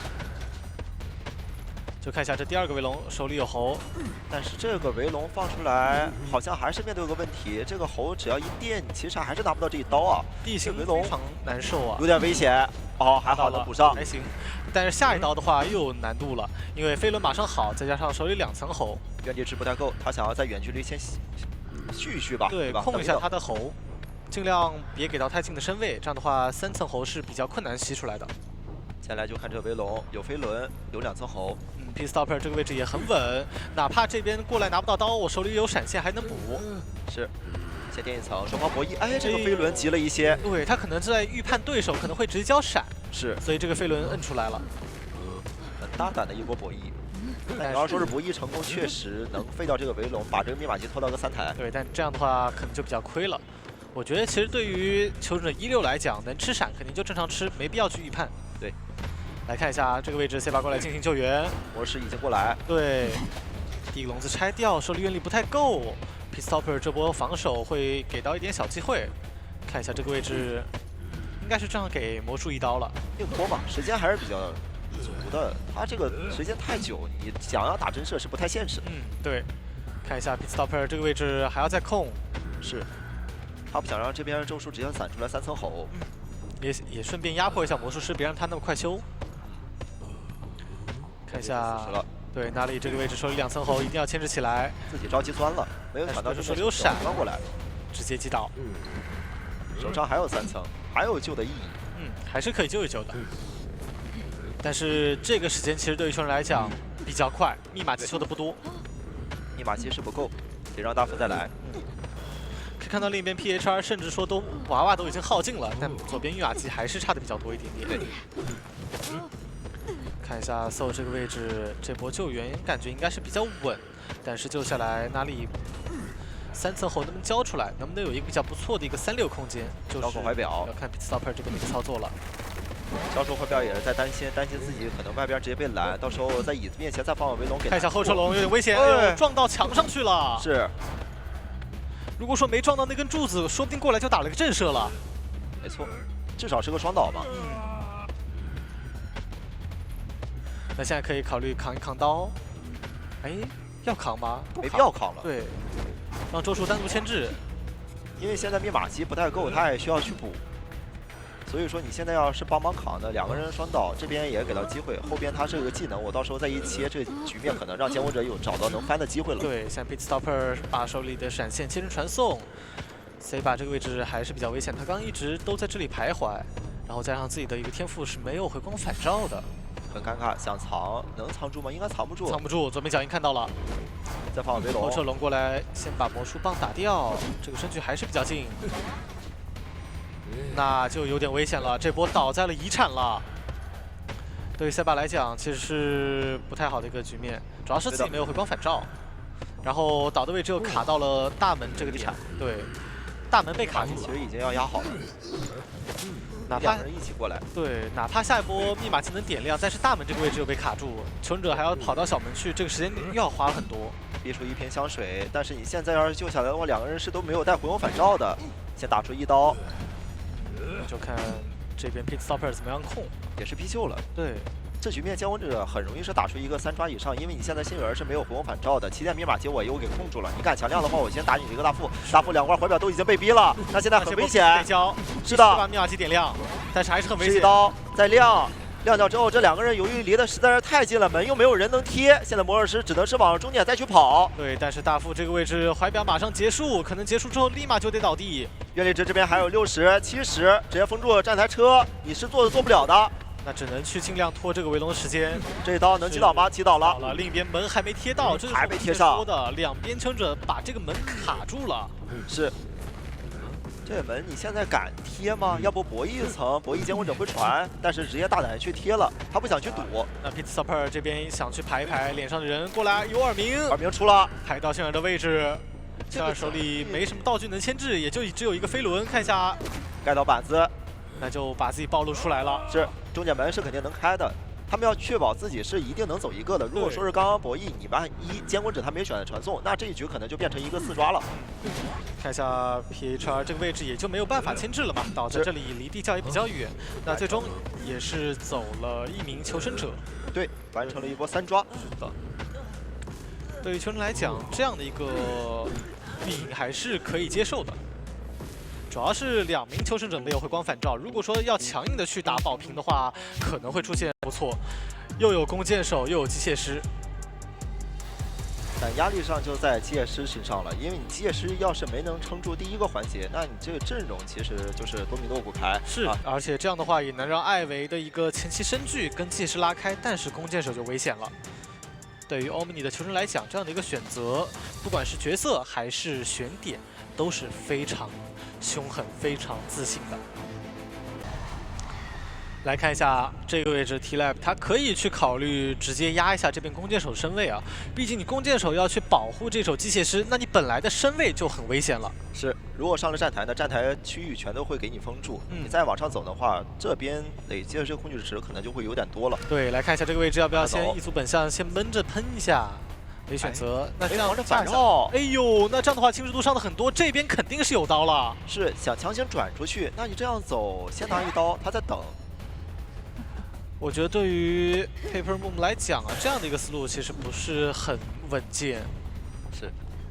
他的牵制方法又没有去带一个双弹，他只有个飞轮。对，而且你看他现在的一个位置，哪怕手里飞轮要好了，他这个位置离逃片的范围也比较远，很难说去打出用飞轮去顶掉自己侵蚀度的一个操作。第4人想要过来先干扰一下密码机。这张地图你无论怎样都是要跑到终点这边半场去先破一台的。莫士这边已经是先跑到这边终点半场，想要先破3连。对，这边3连只要破了，后边我慢慢打，其实都可以跟你艾维去拖一拖节奏的。是，哎呦，飞轮被秘奴顶掉了，但是现在对 Paper Moon 来讲是一波非常秀的操作，可惜身上60的侵蚀度。如果说刚刚可能卡的比较好的话，会有机会能够操作一下。那现在也有个飞轮，飞轮能用出来吗？飞轮顶掉，躲掉了，但是他对没能控到，很漂亮。那现在也没办法回头给龙骨弓，因为艾维本体的喷也是差不多了。所以现在就只能往板身里面钻，看一下本体喷到那击倒，但是1分42秒的牵制是非常稳健的，并且外围有机械师多拖了20秒吧。是的，可以说 Paper Moon 的这手弓箭手发挥的效果是非常不错的。莫师这里可能会被逼的变一次身，能逼出来吗？没能逼出来。但是身上侵蚀度比较多，得要走到远一点的位置，先把侵蚀度消掉才行。是3站不能碰了，现在只能去换修到那边终点站台上的密码器了。那现在的话，应该也就是莫士在那边破译，然后让这边的一个守墓人给压力。如果说你要传的话，这边就直接无伤救；不传的话，也能拖时间。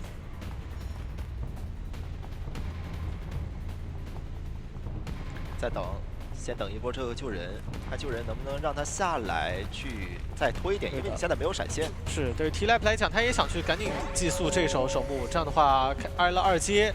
能够更稳健的击倒这边 Paper Moon 的弓箭手，2阶可能就有点难牵制了，落地就一个喷，然后就往角落倒。是的。然后看一下，现在密码机其实也相当于是干扰的比较多，对，修的不算特别快。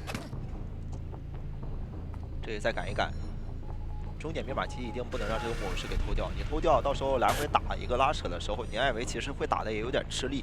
你密码机其实离得越近越好，一旦要是3连，我3台我连着控，我走过去也行。但你要是距离特别远呢，他就需要这个本体了，本体肯定会被求生者抓到个机会，我密码机到时候就能强行破个20啊，或者是30这种情况。是的，但你现在别说密码机是真有可能够。这边等换破译开这台密码机再去终点去修，说不定啊能够在这边的一个机会情况下把这个密码机拖够。要看一下这波救援了，还是少了终点。终点这边密码机，你守门人现在想跑过来有点难。对，花的时间比较多，所以就要看这波能不能扛。某师救人应该是不需要担心的，变身直接救就行。对，画响尾也能这样套出来，然后龙骨弓直接交给到一个50的撕裂值，但是2阶过来不跟你讲道理，什么撕裂值？没办法。那现在的话，终点这台密码机是可以控的了，守墓人这个位置也不敢待，必须得走。所有人现在全部都需要拉开，但是还想要破译这台密码机，给了莫双导，师这波摊了呀！这波我觉得真不该待在这儿，赶紧走。肯定要待在这里的。你待在这里其实没有任何的意义，因为你终点密码机就是39，你破译不开啊。对，抢也没必要啊，你过来相当于是直接送。这波就很亏了，而且换的位置也没办法拉远，他必须得卡在这里了。因为另一边机械师要过来的话，时间会差太多。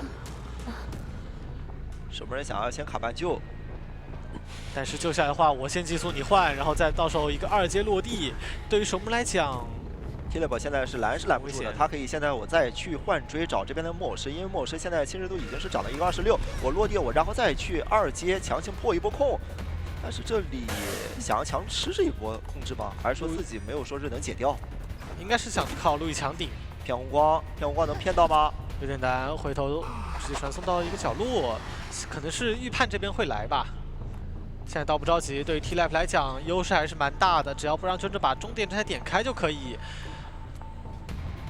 守墓放出去好像有点没必要啊，他没必要去传到这边的。我觉得没必要传，可能也是想着去偷这边守墓一刀。现在机械上来给压力，那我觉得对于球员来讲，现在得赶紧外围去补状态了，不然的话，机械在这给的压力相当于是会被稀释掉。想兴起，2台1半的机子得打拉扯了，2个人在强行破译。因为知道你监控者要是等2阶，无论是木偶也好，还是说是守墓人，他2个人一定是扛不住这个波压的。所以说机械师只能站在脸上，拿我1个人的命去换这2个人，把无论是状态不好也好，还是说是自己的点位，3的密码机我能多多少少去换一些量。对，求者现在在走钢丝，他们在赌能够把密码机修开。现在是终点站的3台密码机都开始在进行破译，是有板区。想要喷断，但是求生者并没有选择去翻板。对，98的侵蚀度差一点点啊。现在两边都在抢，不管是守墓也好，还是机械师也好，都在拼了命的去把密码机点亮。监护者现在有点急，刚刚那波传导致自己丢失一波节奏，对也就打成了这样的一个局面。是。看一下，还是要再来打拉扯。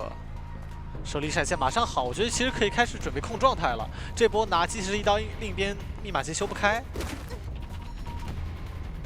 他起点也不会特别的舒服的。这个遥控玩偶的电量好像不支持能走到起点门啊。对，门是点不开，但是把那台98的密码机点亮是绰绰有余的。来看一下这边，直接过来把守墓击倒，还有波地下室，机械必须得来，那出现真空期了，因为木偶师那边的密码机其实根本不太够。机械师没有带有回光返照，这里挂上之后可以不用管地下室的这个人，可以直接去选择传到这边3站。急速传送，手里有闪现，这波闪可以直接交。现在求生者的一个真空期被打出来了，再换人。对，另一边密码机不太够的，多的这台妖被守住，现在求生者比较危险，守墓人手里的铲子也不多，很难去扛住这波2阶。控制这台密码机，我就可以再过来通过这个2阶传送再拿刀。对，现在两边都是刷挂，然后再挂进地下室，哪怕密码机够了也没关系，因为机械师没有回光返照。这局对于求生者来讲，可能也要准备去打1名求生者的逃脱了。现在索性就直接别救了，对，救了反而开了，变成一个4刷的面就越来越大。尽量去走一个，想要去保平的话，现在是比较危险的了。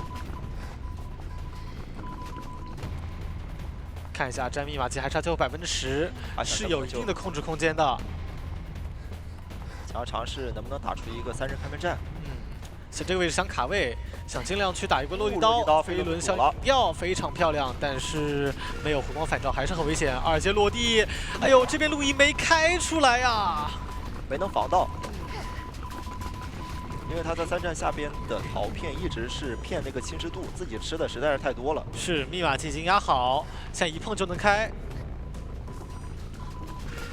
换在这个位置，主要也是打拉扯了。现在就看一下求生者能不能去把这个一人的逃脱给他达成了，真的不能被4抓。但是还是比较危险。然后玩偶的电量现在就不知道能不能去贴到起点门。如果能贴到起点门，这个局面确实有机会能走一个。但这个电影感觉应该是不太够。现在你等，但你等，要不直接亮吧？因为你这边1-4人也好，还是说是在本体，其实都是在守门人旁边的。是。他无法去控到你起点门啊。想拖时间，想让起点能让机械师去碰到门吗？对。节约时间。应该是让本体去贴门，然后往下压机。想倒地，倒地再亮。对，要送一波倒地。那1-4人现在可以直接去控起点门，然后本体在这里追守人啊。对，不着急啊。对你既然想要拖，那监管者其实更乐意，我可以跟你一起拖。因为我闪现都马上好了嘛。是，拖下去只会对监管者越来越优势。想要强行摸箱子，逼你打我。来看一下1-4人，其实我觉得也差不多到位了，可以直接让他们开了。箱子不让你摸。对，手里还有闪，换这个位置手里没道具是很难牵制的。另一边门已经开始点30、40。感觉还是比较慢，这波是有一个2阶落地机会，并且这边守墓人在往另一个门方向去冲了，他知道你要去杀我这边的械师，省了闪现，那边还有陶片，对，这边也可以再回头，要先挂嘛，我觉得其实因为那边的陶片有很多，你就算现在点了门的话，你也需要个18秒，他来得及的。对的。传过去，但是你不用再控1-4人了，可以直接传过去了呀。哎，还要再控1-4人吗？他想直接去飞过去去寄宿。那边不是有2个陶片吗？哎呦，那这波坏了。那这样是能让终点门这边强行点开出去啊？你2阶是没有的。对，所以我说我其实觉得最后这波不挂会不会好一点？他挂了，关键也没事，他传陶片就行了呀。我本体传陶片，然后我走，手有闪现啊。对，把1-4再收过去，然后这个时候1-4再跟过去就好了。就刚刚一直聊到的嘛，在腿上写彩字的一个人，跑得快反而成负担了，说是要把佣兵放到大船了，然后其他的点位给到其他求生。点是这样的话，让古董商一个人在小船抗压，然后另外3边是给到波将的一个选择。看一下，我觉得这一局其实对于波将来讲，我不要去追古董了，就先往中场去压一下，看一下这个佣兵会不会第一时间上大船。来看一下，这边肯定是不会去找古董商的。哎，想要去找这边的魔术师吗？想找魔术师，那刚好这边带的是个化血为夷。看一下 Granny 这个方向。有一个龙字这板子不敢翻的。会对，来直接哦，拿到一刀很快，是一波极限刀气。是因为他这个钻龙中间是有个 CD 的，你这个 CD 时间并没有到。对，就差一点点吧。看一下这第二龙字起的有点随意，但是还是在一个比较危险的身这区。来回绕，我怎么感觉是有机会能拿到这一刀啊？能来得及骗到吗？好看一下像来不及了，这波确实魔术师的一个博弈还是比较不错的。一直在中心点，对监护者并没有把他逼到一个围龙旁边。闪现还有14秒，看一下，我觉得这个龙子可以尝试一下，因为第一刀其实是开的太快了。是有队友在给他算这个闪现 CD 呢。这个魔术棒得需要再放了，过来看一下，可以，这应该算是预判，不是木压，对，哎呦，被绕了，有点难受啊。拖了很多的时间，抽到一刀。求生者是肯定能接受的，因为我吃完这个刀我是有个加速，手上有个魔术棒，我还能再拖。对，而且闪现其实已经在手里好了将近10秒钟了。是，这魔术棒开始用了，能不能去躲掉这个闪现，或者说再这追点时波一直在给间？压力。魔术棒再躲刀，把闪现骗给用了。了。那这样密码机已经是2台半了。对，现在维诺还需要再等一点点时间。哎呦，这个闪现怎么敢交的？他想赌了，他觉得自己的节奏已经是慢了太多了。没必要啊！刀还给躲了，坏了，坏了再把它哎呦啊，差一点被砸到。如果说被砸到，可能说这波就直接崩了。你别说崩了，3台半了。对呀，那这里先挂上椅子再说吧，挂上椅子，然后去拦截佣兵的救人。不过还好，运气这边还是占了一方的。是魔术师这边一个单画线为一，开局能牵制1分40秒，还把闪现吃出来，想都不敢想啊！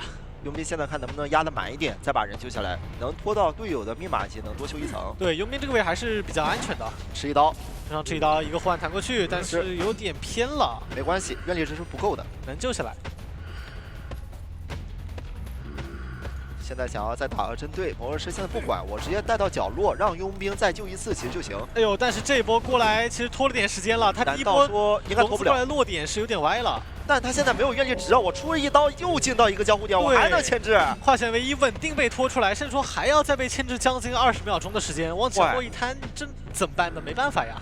这对监管者来讲，这恐怖故事不就来了吗？是的，这局对于求者来讲，密码机是稳定能够的，甚至说倒在这个角落，古董伤，看看来不来得及。谁来了？这是个7姓女子来了呀！带着几个机关枪，你这能挂上狂欢之羽吗？看一下这个位置是有机会能操作的。再找角度。啊！哎，这不太对吧？这不太对吧？飞轮笑掉。哎呦！虽然有点小插曲，但你就说他牵没牵制到吧？牵制到了，场面一度非常焦灼。是的。虽然这个3个机关枪没能打下来，但是他也拖到了几秒时间，一个云门先躲了这一刀。不过现在密码机肯定是够的，需要他压满能去救下来，也被远距离拿到一刀。只要能正常救下就可以，手里还有愿力，看一下这波能不能打到针对吧。如果说回头能打到针对就有机会。等等，这里在预判打了一个扫视，哎呦，还差一点。在互相钻龙，看一下身距越来越开了，一直在博弈。很难受，这刀打到古董商身上，没关系啊，你站在板子口，我这边直接一砸，密码机现在已经是92了。是的，这板砸下来，密码机就够了。是，对，果然你来讲，现在要考虑一下开门战怎么样去打了。愿力值现在只有10，甚至这一刀能拿到吗？拿不到啊！再钻，故意吃你这一刀的。对，看一下4个人全员回光返照，大门还有个地窖，主要是这把没人贴门会有点慢。看一下这个点位要去处理掉魔术师。怎么在对面？他怎么刚好在那个角？对呀，因为在这边一个解说的视角或者一个上帝视角，以为他在围龙当中。对，你怎么不在笼子里啊？没想到。好奇怪。那看到另一边门其实已经点的差不多了，有点大眼瞪小眼了。传送落地也是完成了个3跑。他说，来的话佣兵也能扛吧？对，也没关系。那这样的话，求者这边欧姆尼完成一波3跑，在第2回，他有点头大吧？是阵容，有点难受啊。古董可以尝试追一追，但是火灾也好，守墓也好，他可能是回光返照。我去拿其他的牵制天赋。看到悬点这边是一个2+2的悬点，然后古董商放在了小木屋要去抗压。这边大船的火灾也对于艾菲来讲没办法。来看一下进入对局 ，Peace-Topper 这边异色人先往大门走，要去干扰一下这边的一个守墓人。然后本体应该是想先去大船上面清一下这边火灾的球，找一下索尔，干扰。直接传，毕竟他能抓这个守墓人。对，是可以抓的。21的侵蚀度其实已经过了那条危险的线了。61之前判断，但是还是给他盾下去了。没错，他刚刚其实在骗我，蹲下我骗你，我要去蹲铲。他是等这边伊斯人一组本相交了之后，然后再去交自己的铲子嘛，还是非常稳定的。那确定你这边追守墓人之后，外面3台密码机修的其实比较快啊。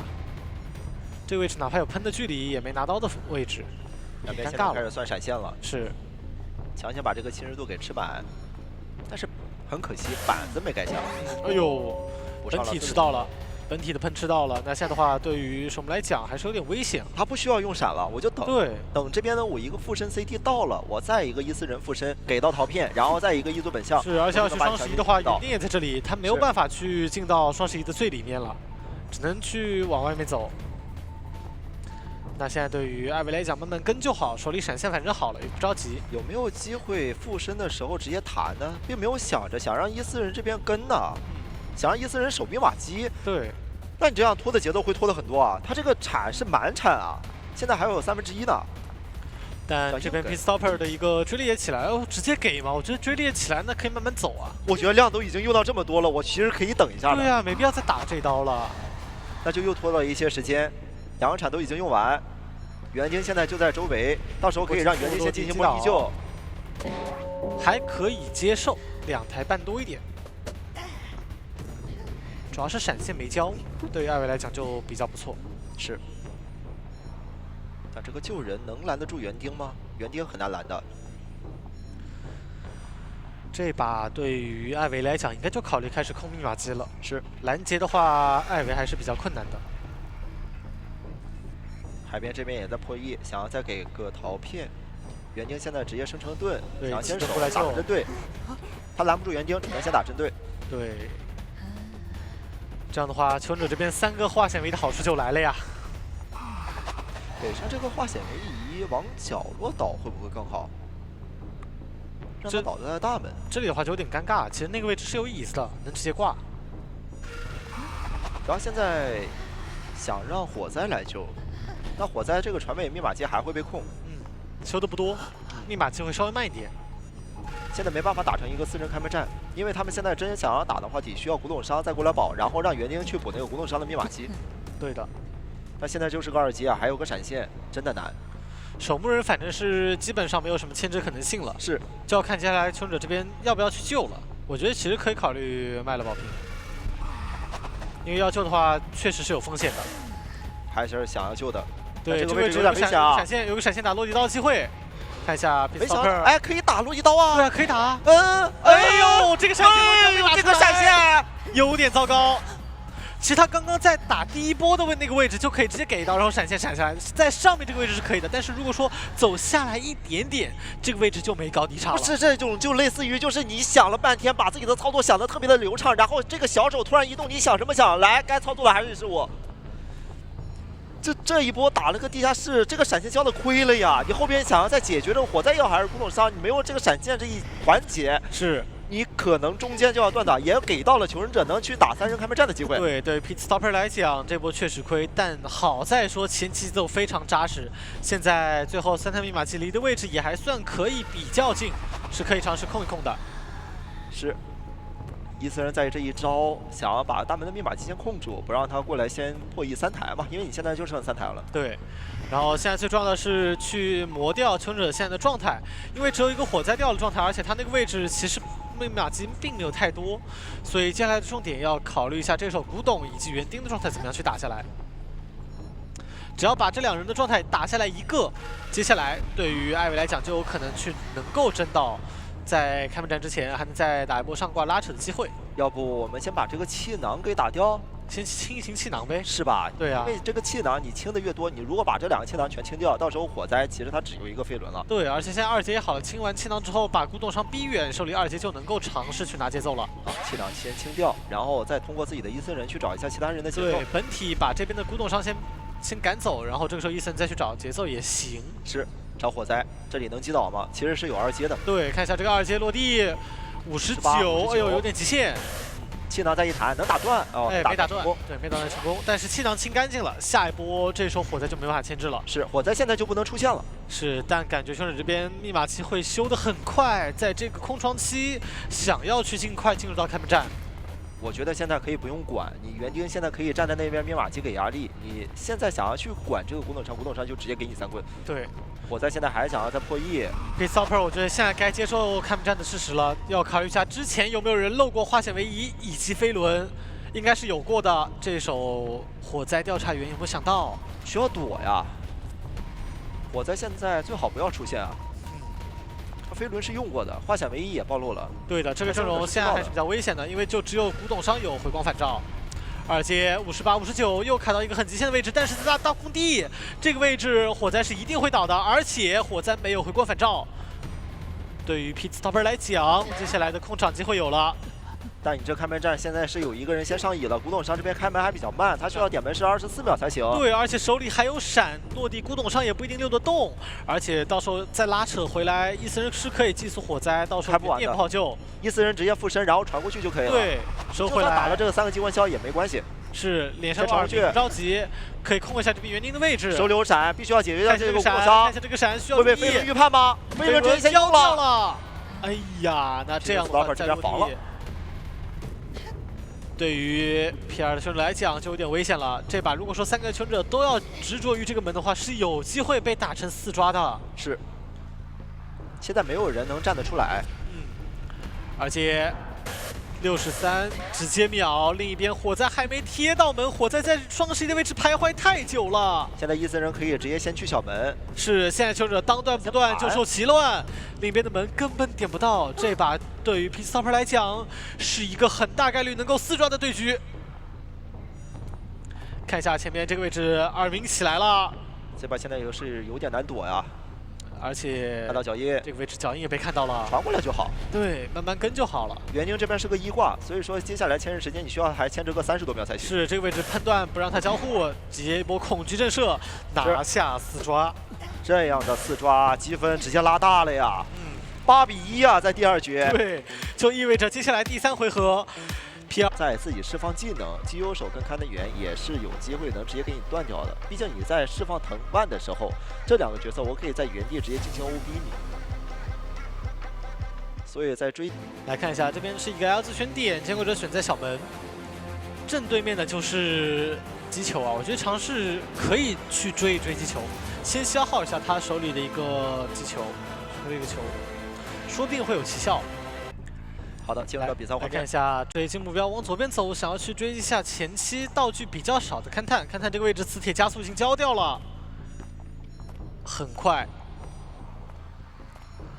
前面的话，犀利手藤蔓想接个板弹。对，这个位置藤蔓可以把点封死。看一下，哎呦，被一个很极限的拐角拐过去了。是因为有板弹的加注，帮助下，其实这个监护者的藤蔓就很难缠了。你需要预判。对，那到了中场还要干扰一下这边的一手击球手。被红光骗，没能骗到。手里有2层碎石，看一下，先把一个球躲掉。是，这一炸没炸到。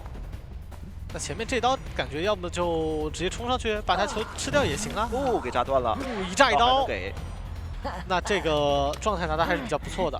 可惜手上的球在手中握得太久了。刚刚如果说是能打出去，他其实这波碎石就没办法吃到了。对，再补了一手藤蔓，在一个很极限的拐角交出去，看一下点位这个位置架住了。是手里有闪现，不敢在这里博弈了。求生者也知道，得先拉开距离。这个位置也不是特别好去交飞轮，不断的交闪。密码机现在其实在1太多。对，主要也是求生者前期都在赶路，这剂量不够啊。太少了，对，现在想要去打，只能希望勘探员过来去拖一波了，能保住这个人，要不然就拿命换。是的，而且这边 P-Stopper 很细节的吸了一波重金之托，到时候还能用来去探这边逃脱大师的被动。这个位置看到了，前面可以直接交，对，重金之托交出来，开始在闷被动。这个位置被打到的话，可能救人就有点麻烦了。对，给打一刀，被缠住，缠下来，还好，拖了点时间。是，一球打歪。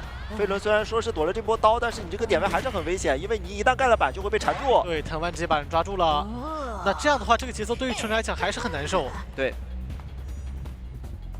要看一下勘探到时候能不能过来操作一下。想给他挂到大庞废墟吗？还是说是挂在4个院？应该就挂中场了。挂中场的话也是一台遗产。挂沙包。想挂沙包。挂废料区这边。对。现在就在等接下来到底是几个人过来进行救援。现在如果说是想要打出一个平面，或者说打出一个多人看门战，那你需要勘探员必须要做事才行。但只让勘探员做事吧，我觉得你需要2个人来吧感觉不。太够。是的，要不木偶师也来吧，不然的话这把对于兄弟来讲有点太危险了。但是木偶师来的话，密码机又修得慢。就你得聊这个救人方面的问题，你 OB 你是后边的，对，得先木偶救一波，然后看他不能掉状态。他吃一刀，宝具来之后一波磁铁，想插长刀，然后直接给打下来。然后是没什么太大问题，陈颖正直接出发。木偶师想帮忙卡板卡位置堵住这个洞口，对，堵得非常好，但是这个位置还是很短，并且哎呦一球加上一个磁铁，亏呀！2波技能交了，对，但是控制这3个人一直在这里帮忙。这个位置对于球来讲，密码机拖太多，但是还没有办法能够保活这个人。我该说不说，这几个技能其实交的一点没什么作用。对，首先你勘探员交了这几波磁体，交了肯定是要给到这个队友，他是能保命，或者说是他能拉开这个点位，找到一个更安全的地方。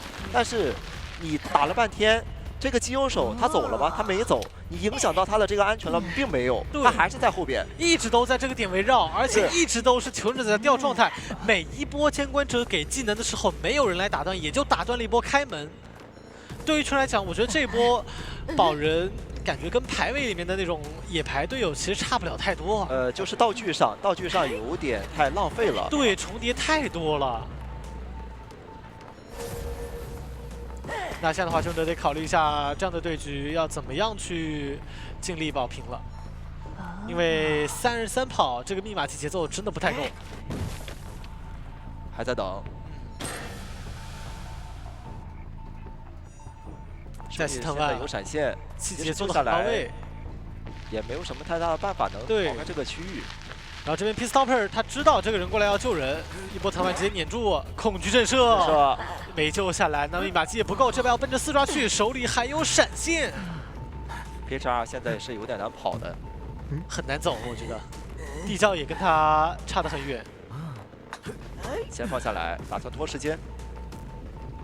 这边木偶师是肯定已经淘汰了，传送落地，预判传送，对，预判的很好，找到刚好就在脸上，看到脚印，看这波就在后边，直接击倒，是想丢个滑磁，但是没能办法。那最后把勘探员挂在一个树林的位置，然后再去找这边的一个索尔。但是你看索尔那边，他是一个逃脱大师啊，没道具了，被动也没了，相当于是一个白板，很难去完成。不被对手拿到4抓这样的一个操作，就不太好起来了啊。被监控者现在4抓的面非常的大，看有没有机会能摇下来吧。因为你现在要是挣扎下来了，还能去拖一拖，拖到勘探员这边起来，或者说是再去拉扯了个时间。摇下来了。监控者现在4抓面依然很大，对，他可以去拖。反正你现在密码机等同于算是跑路的一个过程吧，它还需要是一台密码机的时间。所以现在密码机肯定是不够，求生者这边要看看能不能去打最后的一个倒地淘汰，是让求生者去尽量走到地窖。其实是可以挂了，挂了之后再去找个勘探员。对，勘探员这波必须得起来了。来看一下，应该还是想着把人丢远。真可以挂。对，因为在下一波，如果说给到这边桃大师交自起的话，就不太好了。我觉得得挂了。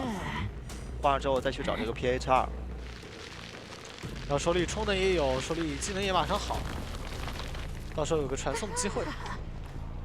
看一下能够排到这边的勘探员吗？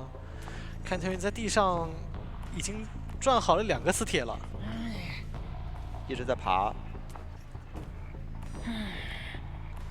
还得再交自己手里的充能去排一下这边的位置。P-Stopper 由于刚刚自己就是牵人的时间太长，浪费了自己的时间太长了，所以导致现在让勘探员爬了很远，对，不太好找得到。但等等，应该是已经看到了，看到了，应该是方向是很对的，看到了。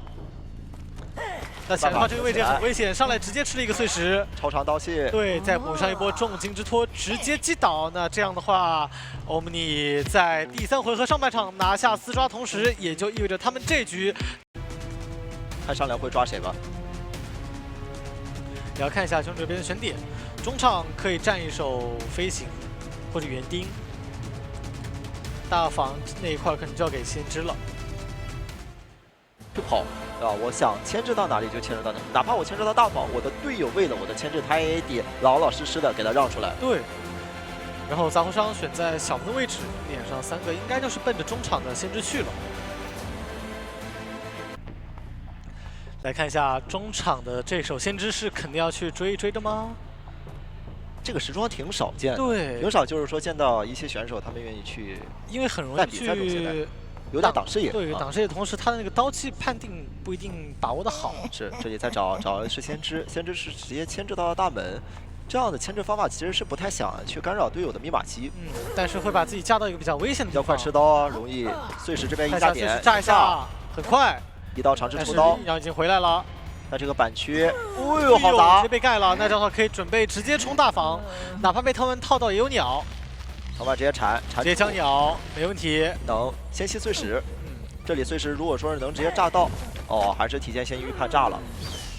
那手里充能其实消耗的差不多了。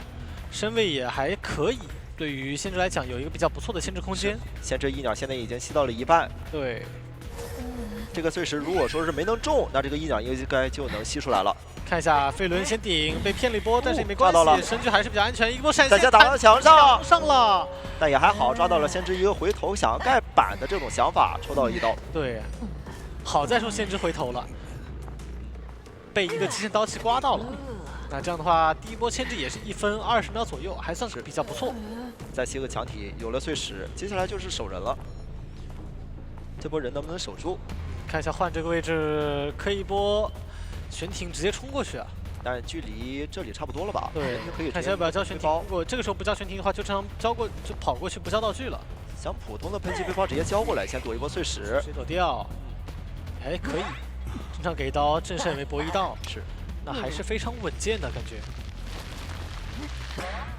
先知手里的鸟吸了70%、80%，是下一波救下来，说不定就有一只鸟了。下一刀不能给，因为现在就差1刀就有2阶了。对。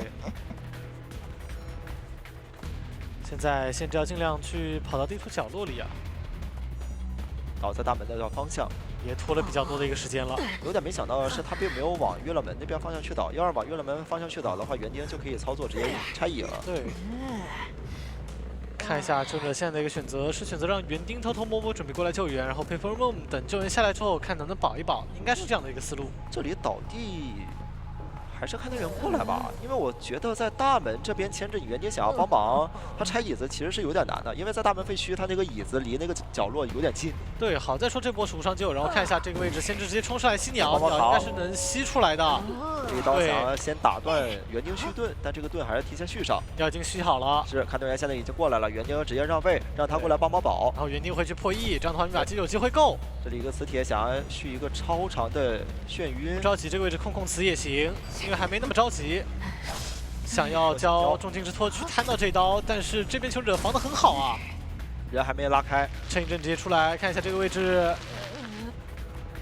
他想要提前交，手里有鸟，哎呦，这刀被顶掉了，这个磁铁不能交的，磁铁直接交吗？哦，还好强体打，对，把开门直接打断了。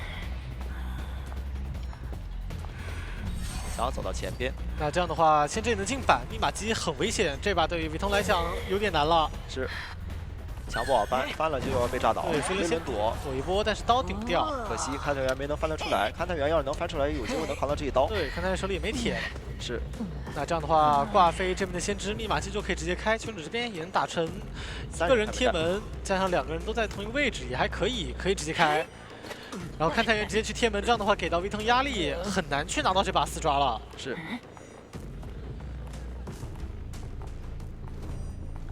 看一下这把怎么说吧，4抓感觉是走远了。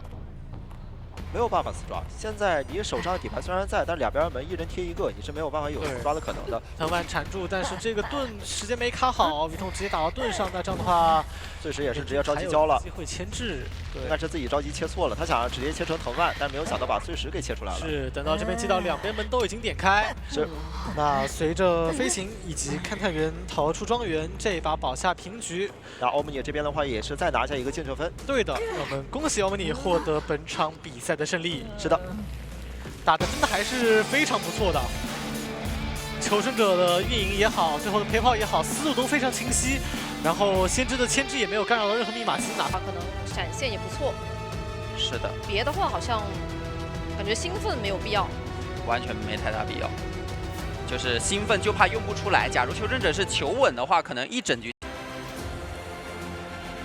但如果说你开局选择去追大副，加上你鬼板那边的板区，感觉可能整体的牵制时间就会比较久了。来看一下江秋选择，还是往园丁那边去。Monopi 其实开局是可以考虑吃一刀坐车的。不过这点的话，其实还是有2个板子可以先去进行博弈。这是已经把盾给打掉了。是。那这样的话，可能会考虑直接坐车了。对。回想破除以后20秒才能去再进行下一步的续盾嘛，所以说第一刀给的早，但是坐车以后也能拖出时间。而且这把他是选择了一个纯化险为夷的带法。对，牵制感觉短板得搏得好一点了。第一刀给的很快。车是来不及做的，只能往前面去玩一下，但是这样留了个影子，滑下去回速就倒了。是的，感觉这里的话技能都吃不出来，闪现都还有9秒才好。击倒的还是非常快的。这感觉纯化险为夷的园丁还是比较有风险的，不过还好这把他们是3个化险为夷的对局。怎么着都外面还有2个化险为夷可以硬套出来拖时间。木偶师已经提前做了一个位移，让江秋没有办法去逼救或者说拦截。蹲到起点位置，江秋比较难排出来。那这样的话，园丁的一个耐坐其实就发挥作用了。能在椅子上牵制不错的时间。哎，这波没有摇出来路易。不过园丁这边其实下来也是没有下一波牵制的空间了。对的，应该就是倒得远一点，看一下一会儿怎么让大副再套个化险为夷，靠化险为夷去硬拖时间了。想来逼一逼大副的怀表，看一下额头。这里还拿到一刀，直接被堵出来了。那如果还要去套化险为夷的话，很可能面临一个双倒。而如果是一个挂飞的双倒的话，那后面会被续节奏的。这波会打掉一个状态，实在是太伤了。对的，而且位置大概是确定的，队友也没有办法给自己分担救人的压力。这一波塔卡口的压力非常之大，还要来摇表。看一下江秋还能不能猜到大副的位置。但这波摇表过来硬救的话，其实是必双倒，而且因为你技能没吃，所以园丁那边肯定没摇到2段。江秋也在尝试躲第3段，想闪现，但是摇表的作用发挥出来，失乐园还是能救下来。可是对于园丁来说，还是一样的牵制不动。对的，他可能要倒到隔墙，让周术士吼一吼吗？来了，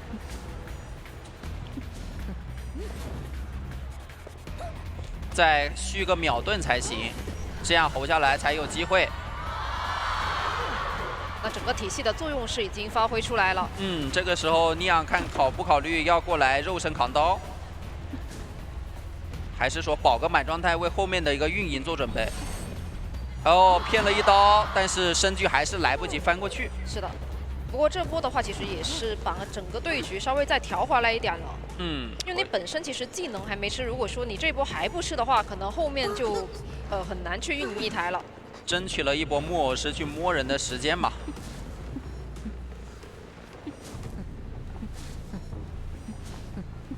来到起点半场再去找，但是这里没表的大副肯定是不敢抗压的。木偶师也提前躲起来了。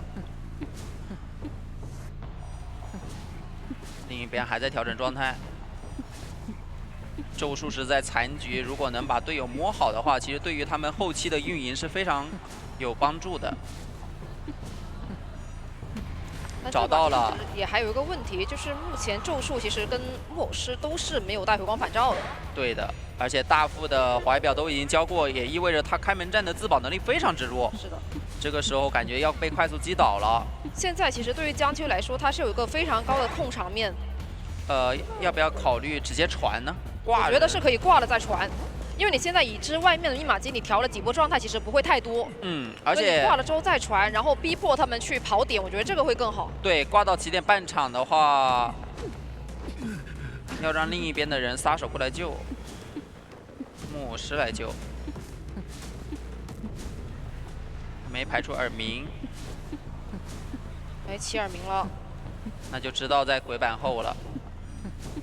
但是外面的密码机其实也只有半台左右。是，这波江秋很急，他很希望能快速找到木偶的位置，逼迫他去救援。回速到脸上了，这波阿朵摇出来了，但是时间还得拖，不能第一时间往椅子那边冲，先进满拖一下。但这里其实那边离椅子太远了，那边爆点了，说救不了，已经停手了。对。但是这样子停手的话，感觉密码机更不够。就只能去换命了。救下来，传送是。但这边木偶师已经撑不住了，马上就要倒地了。对。这边还拨了个板，但是还是被抽倒。多拖了一会儿。但现在这个问题就很尴尬呀。就看因为你木偶师那边首先是已知没有回光返照的。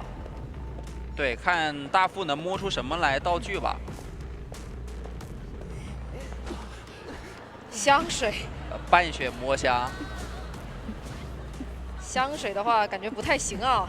是，但如果能撑到密码机压好的话，还是有机会的。木偶师他倒是不太怕压起身，大不了直接摇个路易，然后进个小短板也行，开就行了。哎，让了身距。哎，而且这波的话还断了隐能直接救下来，回速也没了，那还能帮扛啊！扛了大开门阵，如果木偶师是个满状态的话更好了。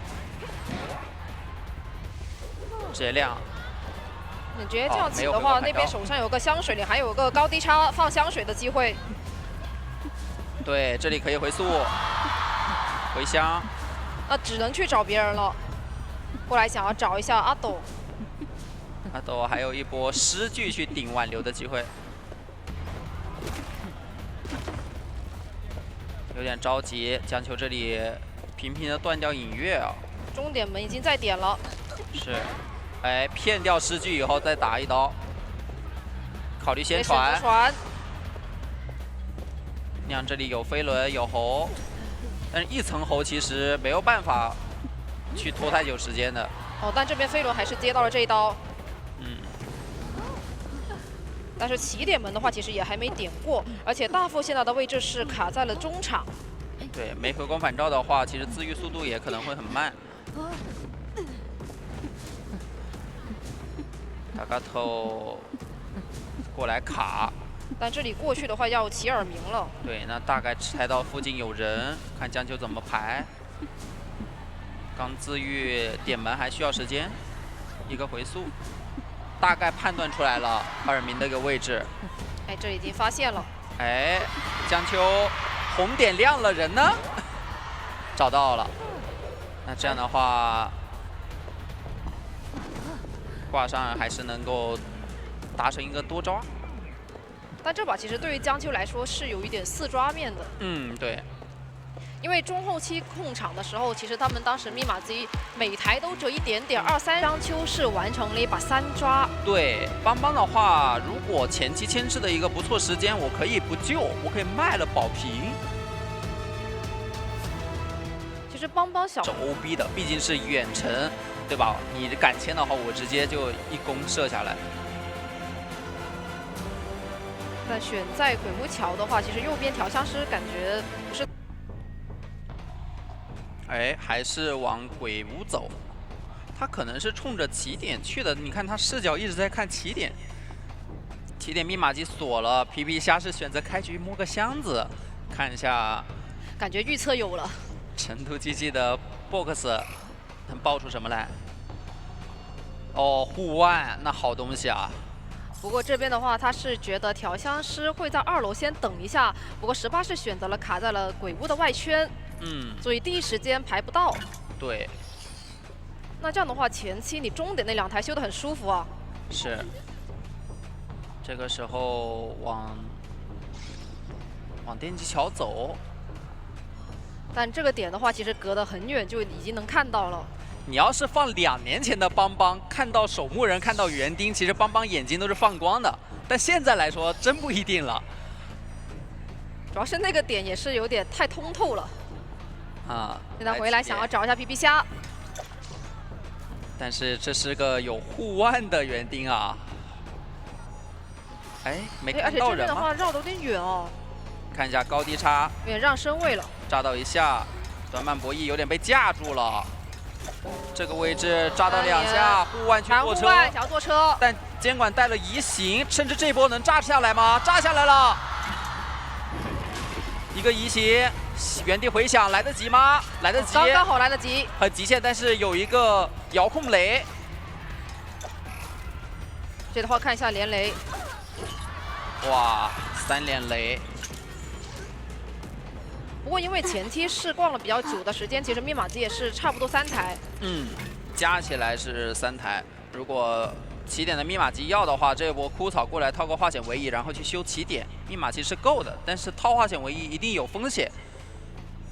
但这把因为救人位上面本身是选的一个守墓人，并没有选择大副，所以你能够先贴到椅子面前再进行博弈。对，就看齐铲或者说震颤一下，这个安心能不能扯下来。 救人很快，怎么说？无影手完了，那扯下来节奏就完全不一样了，可以倒一个椅子远一点的地方，弓箭手是可以考虑过来 OB 一波的。其实密码机差的真的不多，对，就差2个半台。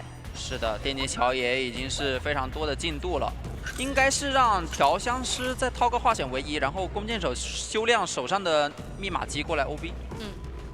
然后再回头去补桥上的那台多的遗产。对的，密码机其实分布是非常到位的，而且他们这个跑点方式的话，会续密码机很快，不会花费很多的跑图时间。对，18香水交过了，那现在是有点危险，就看这里的连雷，但是手上雷不多了呀，炸到一下了，得等个香水直接扯。 那这样的话，可以去找弓箭手了。甚至我感觉不 OB 也够了，化险为夷完全能撑到压好，提前给吧，提前给，然后都往起点冲算了。这边身位是非常足够的。对，只要一直绕这个木马就行，一直绕。就我点进了，反而被帮忙炸。远程雷。 其实这里的话，感觉往起点站倒反而没这么好。但离椅子还挺远的，只要小白能去到门口，而且本身因为你这把是没有选择挽留嘛，所以也影响不大。对你还得炸2下拿1刀才行，而队友又在保人，这里还有机会直接射中。好，直接出门完成了一个3跑。 因为我能看到你的时候，基本上你也能看到我，能看到蜡就到了。而且打蜡像的话，其实交互也没有那么舒服。交互的话，其实叠的蜡有点太多了。抓先知，抓先知的话，那么木屋还是能够兜个1、2圈的。虽然你能封窗嘛，但是前期毕竟还是容易被拉点的角色。气象应该也开局。 找尼昂压了一下脚步，但西安雾梦这个点其实他很清楚，没有脚印往左的走的话，大概率在右边。这边看了一下左边没有，所以选择往右回去。那这个时候已经藏不住了，只能站出来硬溜了。不过这边的话，窗区星梦是已经封掉了。那可以上小船。赶紧再封一下。云门可以考虑直接下去。 进短板，这样还是前期能拉一个不错的时间的。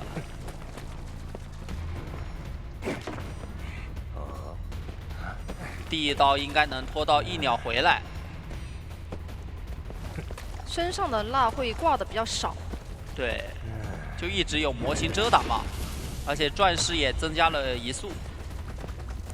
看一下这波先知要给鸟，但是插刀非常快，云门直接翻。那这个一鸟还是起到了关键性的作用。下一波的话，西安雾梦还是要拿一刀受伤加速拉开的话，是有机会拖到3台的。而且古董商这里道具还比较多啊，还能拖到下一个云门。手上的话还有个飞轮。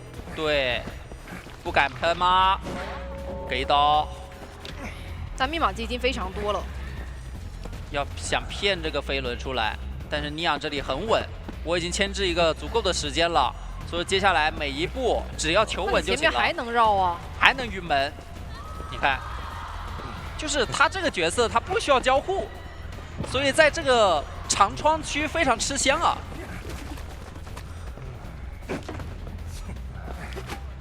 但这个牵制其实是往3台半走的，因为你第4、第5台都已经接上了。骗出来了。对啊，后面2台都已经修上了。这波选择挂到海侧，然后去干扰一下阿斗的那台。那其实阿斗可以现在直接走，走到小船去修一台，然后让古董商倒到海边去套第2个化险为夷就行了。如果一直在这里的话，也可以过来看能不能把鸟吸出来。西安雾梦肯定得避着阿斗。要换位哦，先知去补气象的，气象来2救，这波救下来以后一定要带走海侧，让守墓人去修海侧。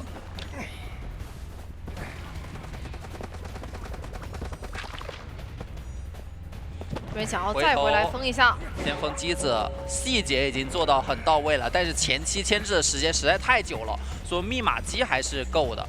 就看这一局能不能压到尼昂的一个起身，因为尼昂没有回光返照，但在西阿雾们的视角里面，他是不知道的。看有没有说法了。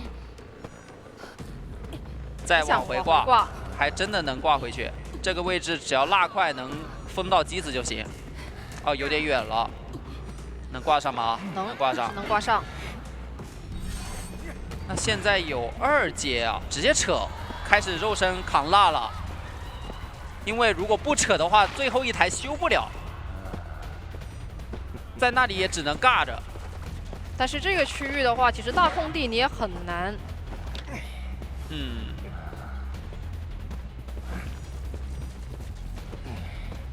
先知过来想蹭一下犀鸟，也做好了准备多修的准备。一会儿技能的话，应该是能够传到遗产去守住的。这样的话得赶紧去修一下下一台了。哇，新澳门这边也是防了一手。他怕机子已经压好，传过去开门战没技能，只能保平。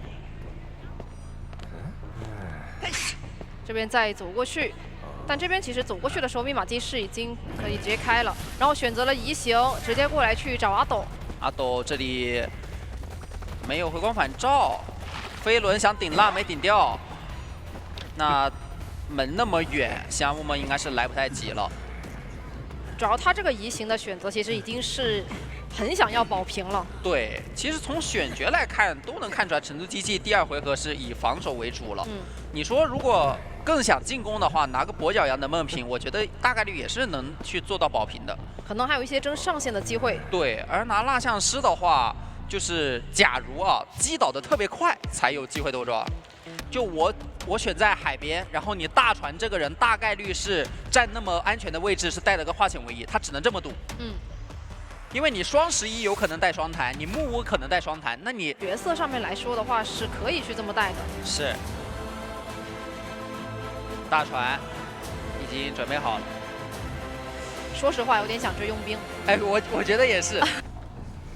果然，直接去往了大船。那这里其实也可以爆点，很快的进入一个拉点状态。这里跳下去以后，但是目前的这个排点的话是两边有点不太一样。看一下至关重要的一次牵制，直接飞下去。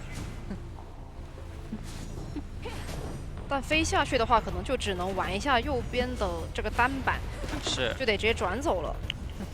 看他能不能续出来。下一波2个小短板合成一个长板区，强风预判，但卡基里没有隐跃，所以说没打断。这个地方还是在博弈一个短板，哎但是博弈到板子中间去了，把被砸了一个头。抽到板尖，很尴尬呀。小白继续硬博弈，过板拿到1刀，这位置有点卡住了，上甲板。 这样不太好，隐约拉近身距。看下一波闪现，应该这里要是飞了，直接飞的话要飞了，飞到海边去。哎，骗你！哎，我真下去了。那这样可能闪现吃不出来了，倒的离椅子远一点吧。那这样的话，其实海侧是没有化险为夷的杂技。不过也快亮了，无所谓，直接亮了以后去木屋修一台。18这里已经提前动身了。 直接交球去修啊，感觉成都 GG 还是有追胜的想法的。主要你第一波牵制的时候没有能把这个闪现给它吃出来。18这里千万不能被打断，就怕这个升空的时候被打断，那就可能救不下来。但是飞过来的话，椅子面前稳稳救下来还是没问题的。套上化险为夷，打算去大船修一台。是的，小白的话想要往佣兵那边去靠一下。是，佣兵。 修亮一台，去把飞行家的补亮，然后他救人那一波可以死扛，扛到杂技修亮，杂技再过来扛，这是一个比较完美的一个思路了。对，这样的话，你整个人员的调配就会不用说全世界都动身。对，你杂技很快的能够修到第5台，然后佣兵那边也是。 飞行家那边也是，就每个人都去修他们该修的密码机。对，什么情况下求生者可以肆无忌惮的给上挂飞扛呢？就是最后的密码机都有人在修，而且监管者大概率干扰不到的情况下，这个时候枯草只要把人救下来，可以大胆的扛的。这个护腕失误了一点，但是还好，佣兵位移能力很强。 而且卡基里这里是断掉隐跃的，能掩护到长板区。这里的板可都是割据很难受的板啊。也是直接卡着被砸了一个头。现在密码机的话差半台左右。是，只要拖够30秒就够了。但是往大船走的话，还在帮忙卡，直接过板。但还打到了。主要这里的话，佣兵为了去卡断它，所以是身位没有那么近。 我觉得不能走啊，砸了以后还得在2条小破船一直绕啊，因为这里是可以用肉身去卡住短板的，对吧？我主要是觉得他跟佣兵其实不能离开这么远。对，因为你闪现其实还在，不管怎么说，只要你想扛刀，一定2个人不能分开。 2条小破船那里用肉身去扛，卡基里是很难跨越过去的。但是你刚刚选择短板跨越得了。 这里再逼迫一下18，这里是没有回光返照的一个回速到脸上。如果能把18击倒后面去针对的话，开门战就有说法了。已经多修了一台，不能把鸡蛋放在同一个篮子。如果他坚持3个人要来修大船的话，卡基里这里是有可能传送手机的。 所以说，这里大船有人修，角落也得给点压力。直接传送大船。佣兵最后一个护腕直接交，但还是得倒在这边。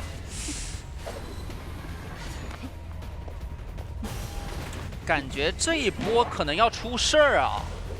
杂技救人救得很晚，我觉得应该是佣兵卡着躲起来，然后让杂技角落修一台会更保险一点。而且现在的话，如果说杂技那边被打掉一个状态，整个对决会更难打。是呀，你打掉一个状态之后，18那边还往左边去走了一下，但是那块板子开局已经被用完了，所以你在右边是没有任何牵制空间的。皮皮虾大压力大闷了，他不能倒啊，他倒了还是佣兵还没自起。 18那里道具也没有，他还得去角落扛压，分担不了任何一点压力。卡基里这里找到2个人还能双挂，这个失误真的不太应该。佣兵卡着就好了，密码机固然少是少了点，但是能修啊。你如果让杂技过来救的话，等于还是鸡蛋偷偷的又放到一块去了，放到大船这里去了。看一下18能摸出来什么。 这个时候得摸个娃，对吧？然后把自己摸满，他摸了个香水。主要这个对局的话，其实对于前期的节奏来说，打到现在真的有点不太应该。是，你想想，刚刚是佣兵帮气象扛刀，有机会扛够的节奏，变成了一个现在两个人上挂，一个半状态拿着香水。对啊，就是这一波杂技的救人决策，我觉得出大问题，就是真的就是又围绕着大船这台机去打，而 Kakili 这里我无所谓，是吧？你角落那个人救了就救了呗，救了以后你回去就得跨越那么长的一个距离，要花时间，然后你大船这个位置又没人修，我击倒佣兵我可以不挂，我可以再来找节奏。那现在就看的位置能不能躲住了。这个排的方向是对的，耳鸣一起，那回天乏术了。哎，不过这边的话还在排，但迟早是会被排到的。对，地窖是在双11附近。哎，看到脚印了。看到了，看到了。最多放个香水再拖个几秒。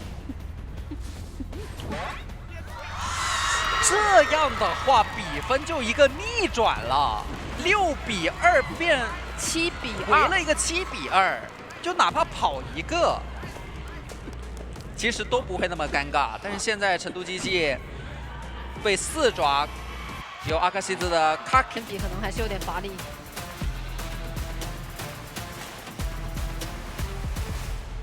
第3局的跛脚羊还是比较少见的。是。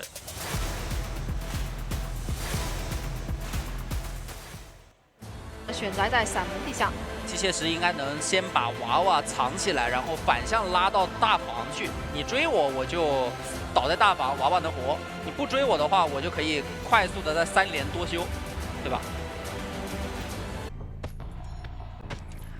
果然上来选择往机械师的那个方向先靠。那看到娃娃的时候，你舍不舍得用这个愿力去处理呢？哎，不过他是预判机械师是会往最里面去走。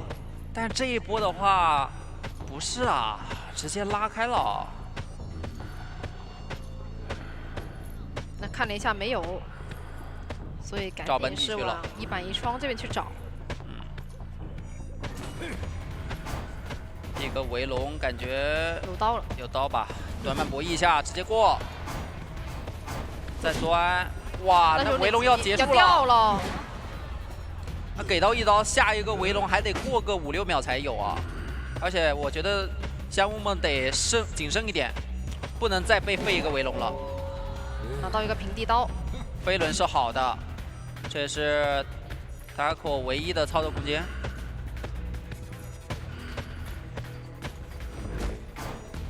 哦，一个漂亮的跃龙过来击倒。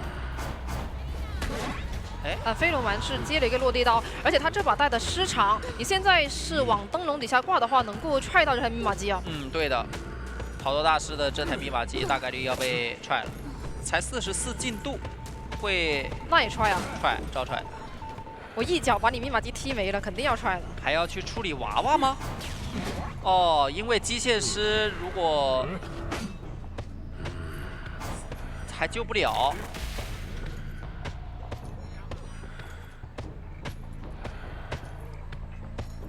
尽量卡血。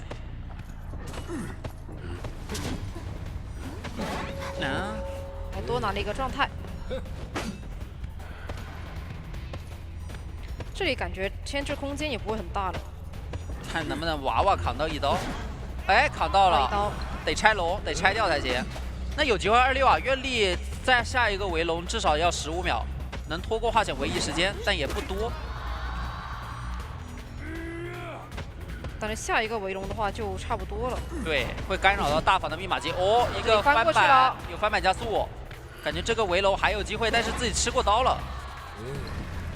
击倒了，能干扰到大房的密码机，这是个3连啊！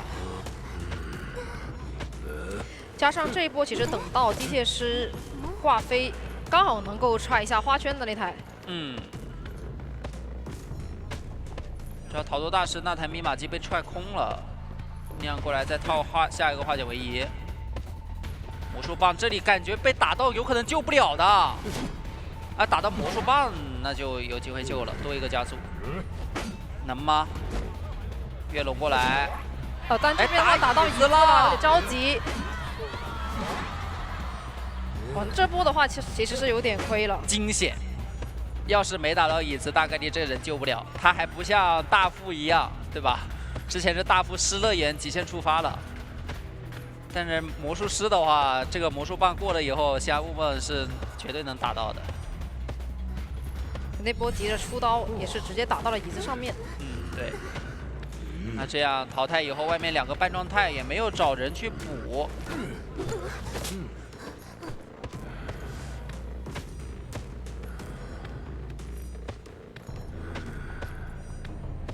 看一下酿这边其实还在大房，已经多修了嘛，所以说现在让满状态的人扛压吗？那我可以抓你满状态的人啊。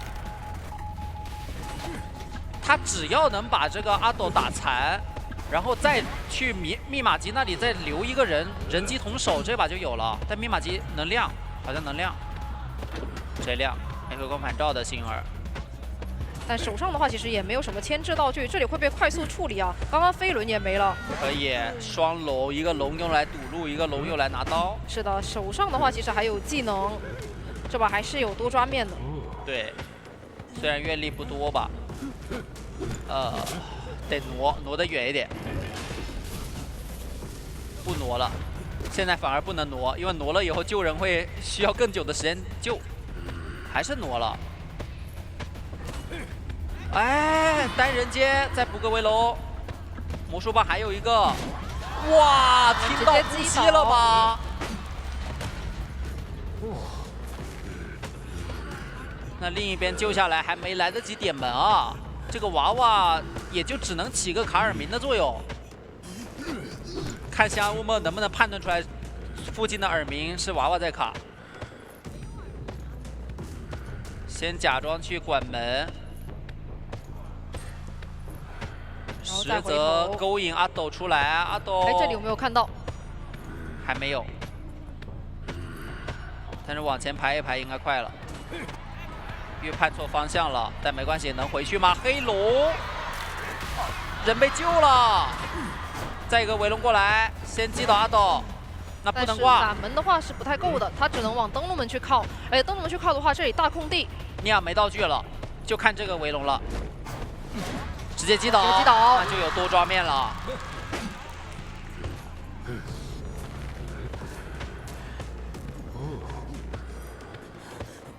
能拖过挽留，莫诺皮还是要争一争吗？但是要去争的话，得2个人都能跑才行吧？就一个去打拉扯，一个去偷点门。那如果说那2个倒地，感觉是比较难去争。而且这样拖下去，西亚乌梦愿力越来越多，一会儿有可能4抓的呀。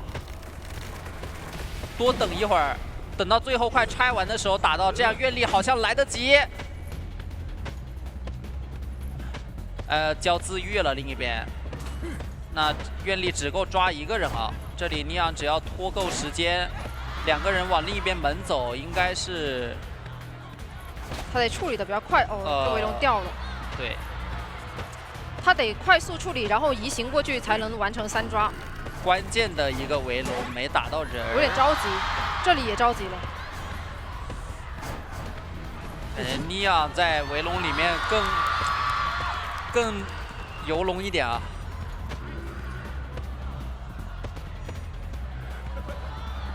还要再等。那就稳一点吧，稳一点吧，攒到下一个围龙好，双龙一个堵路。但是这里把交互点封住了，他就只能走。因为他能补过去就行。黑龙。那最终是平局，一个平局。其实这把对于新加坡角色池还挺多的，但是蜘蛛肯定是绕不过去的一个话题，两边都打得那么优秀。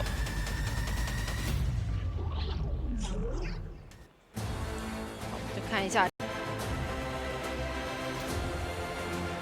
也是等闪的一个监管者，所以前期也不用说特别着急。对，而且他也是能够接受。看一下，开局想逼一逼18，18那边也是直接走了。骗了一下红光，想来找皮皮章，皮皮章这里没着急修。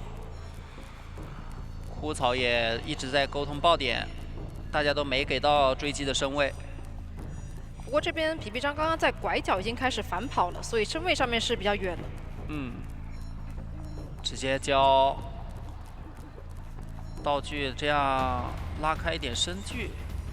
但是你道具的中空击就是蜘蛛的爆发期啊，3层4层有刀了，地道开得很快。而且过来的话，其实就是等一个闪现的时间。对，感觉抓这就是牵制这种追击流的话，还是要反向盖板才行。拿人物投影去拉点，其实没太大意义，拉不开太大身距。可以闪现跟，这里丝还能重复利用。要倒了，2层要倒了，翻不了双。得是先拉点，地下室拉完以后短板博弈。哦，没嘎断嘎地下室，怕你卖吗？也不是呀。感觉其实保平的话挂地下室还不错。对啊，更稳一点。但是其实开一杆枪能出来也差不多。拦到了，哇！走位躲掉一兔，那看一下这波，你卡是没有用的呀，你技能已经交了，这杆枪结结实实交了。哦，想木鸭开枪去吐一下，但是这里也很难保吧？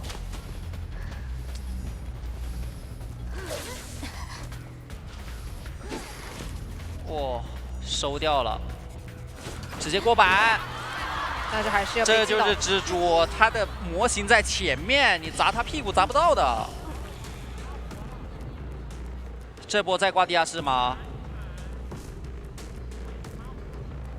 算了，还是挂外面。他怕有那个球堵住，然后有可能摇下来。因为毕竟有耳鸣，又不知道人是谁。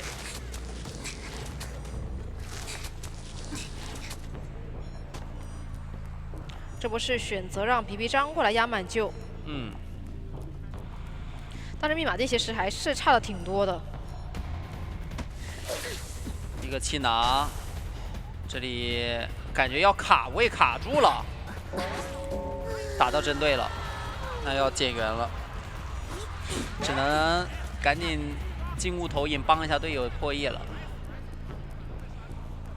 但是差2个半台，而且密码机就在脸上，就变成你挂飞之后立马就能把拱门的人赶走。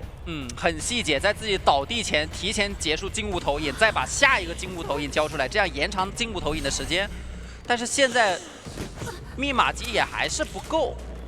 这大房留个3连是非常适合蜘蛛架高速公路来回守的。选择蛛丝的话其实还挺多的，100多点。怎么去打一个蜘蛛的3人开门战3跑呢？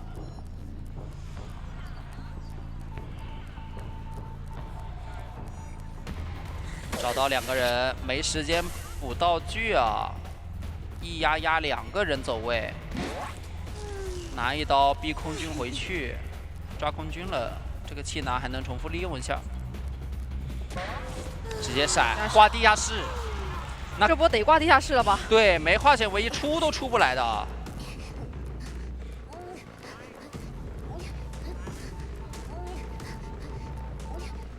主要现在唯一有机会出去，就还是收个气囊，看能不能堵住监管，或者说2个人弹出去。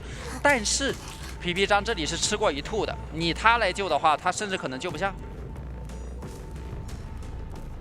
而让法罗救更是有苦说不出啊，救人那么慢。现在其实已经是拦出来了。再吐一下。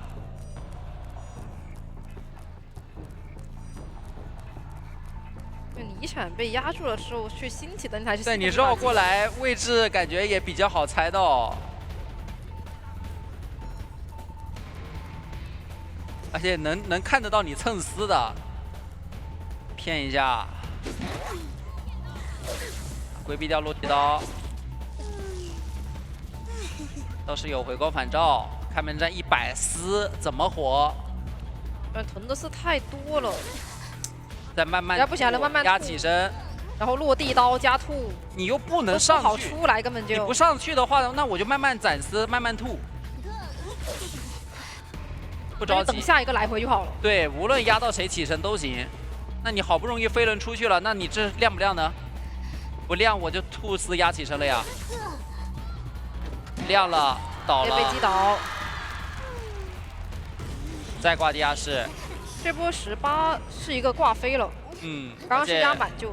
手上传送是好的，所以说这把不光是能保平，还能追胜。直接传，管你骗不骗我，我先过来，只要能跟着这个耳鸣，跟着这个脚印就能多抓。蜘蛛还是在这样地图很权威的呀，震慑，甚至还来得及去管另一个门，但是没必要了。往那边挂吗？先往那边挂看看情况。那能挂上这个门点不开的，勉强点开应该是。哦，点开。但还有一点蛛丝。点开了，点开了。看一下冲过去。点开人能走吗？人能走吗？骗，人在哪？打到了。击倒了。那能牵回来，爬不太出去的应该。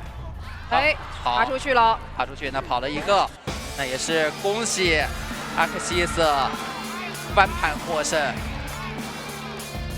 今天的话，第一局其实成都 GT 还是有比较大的一个优势的。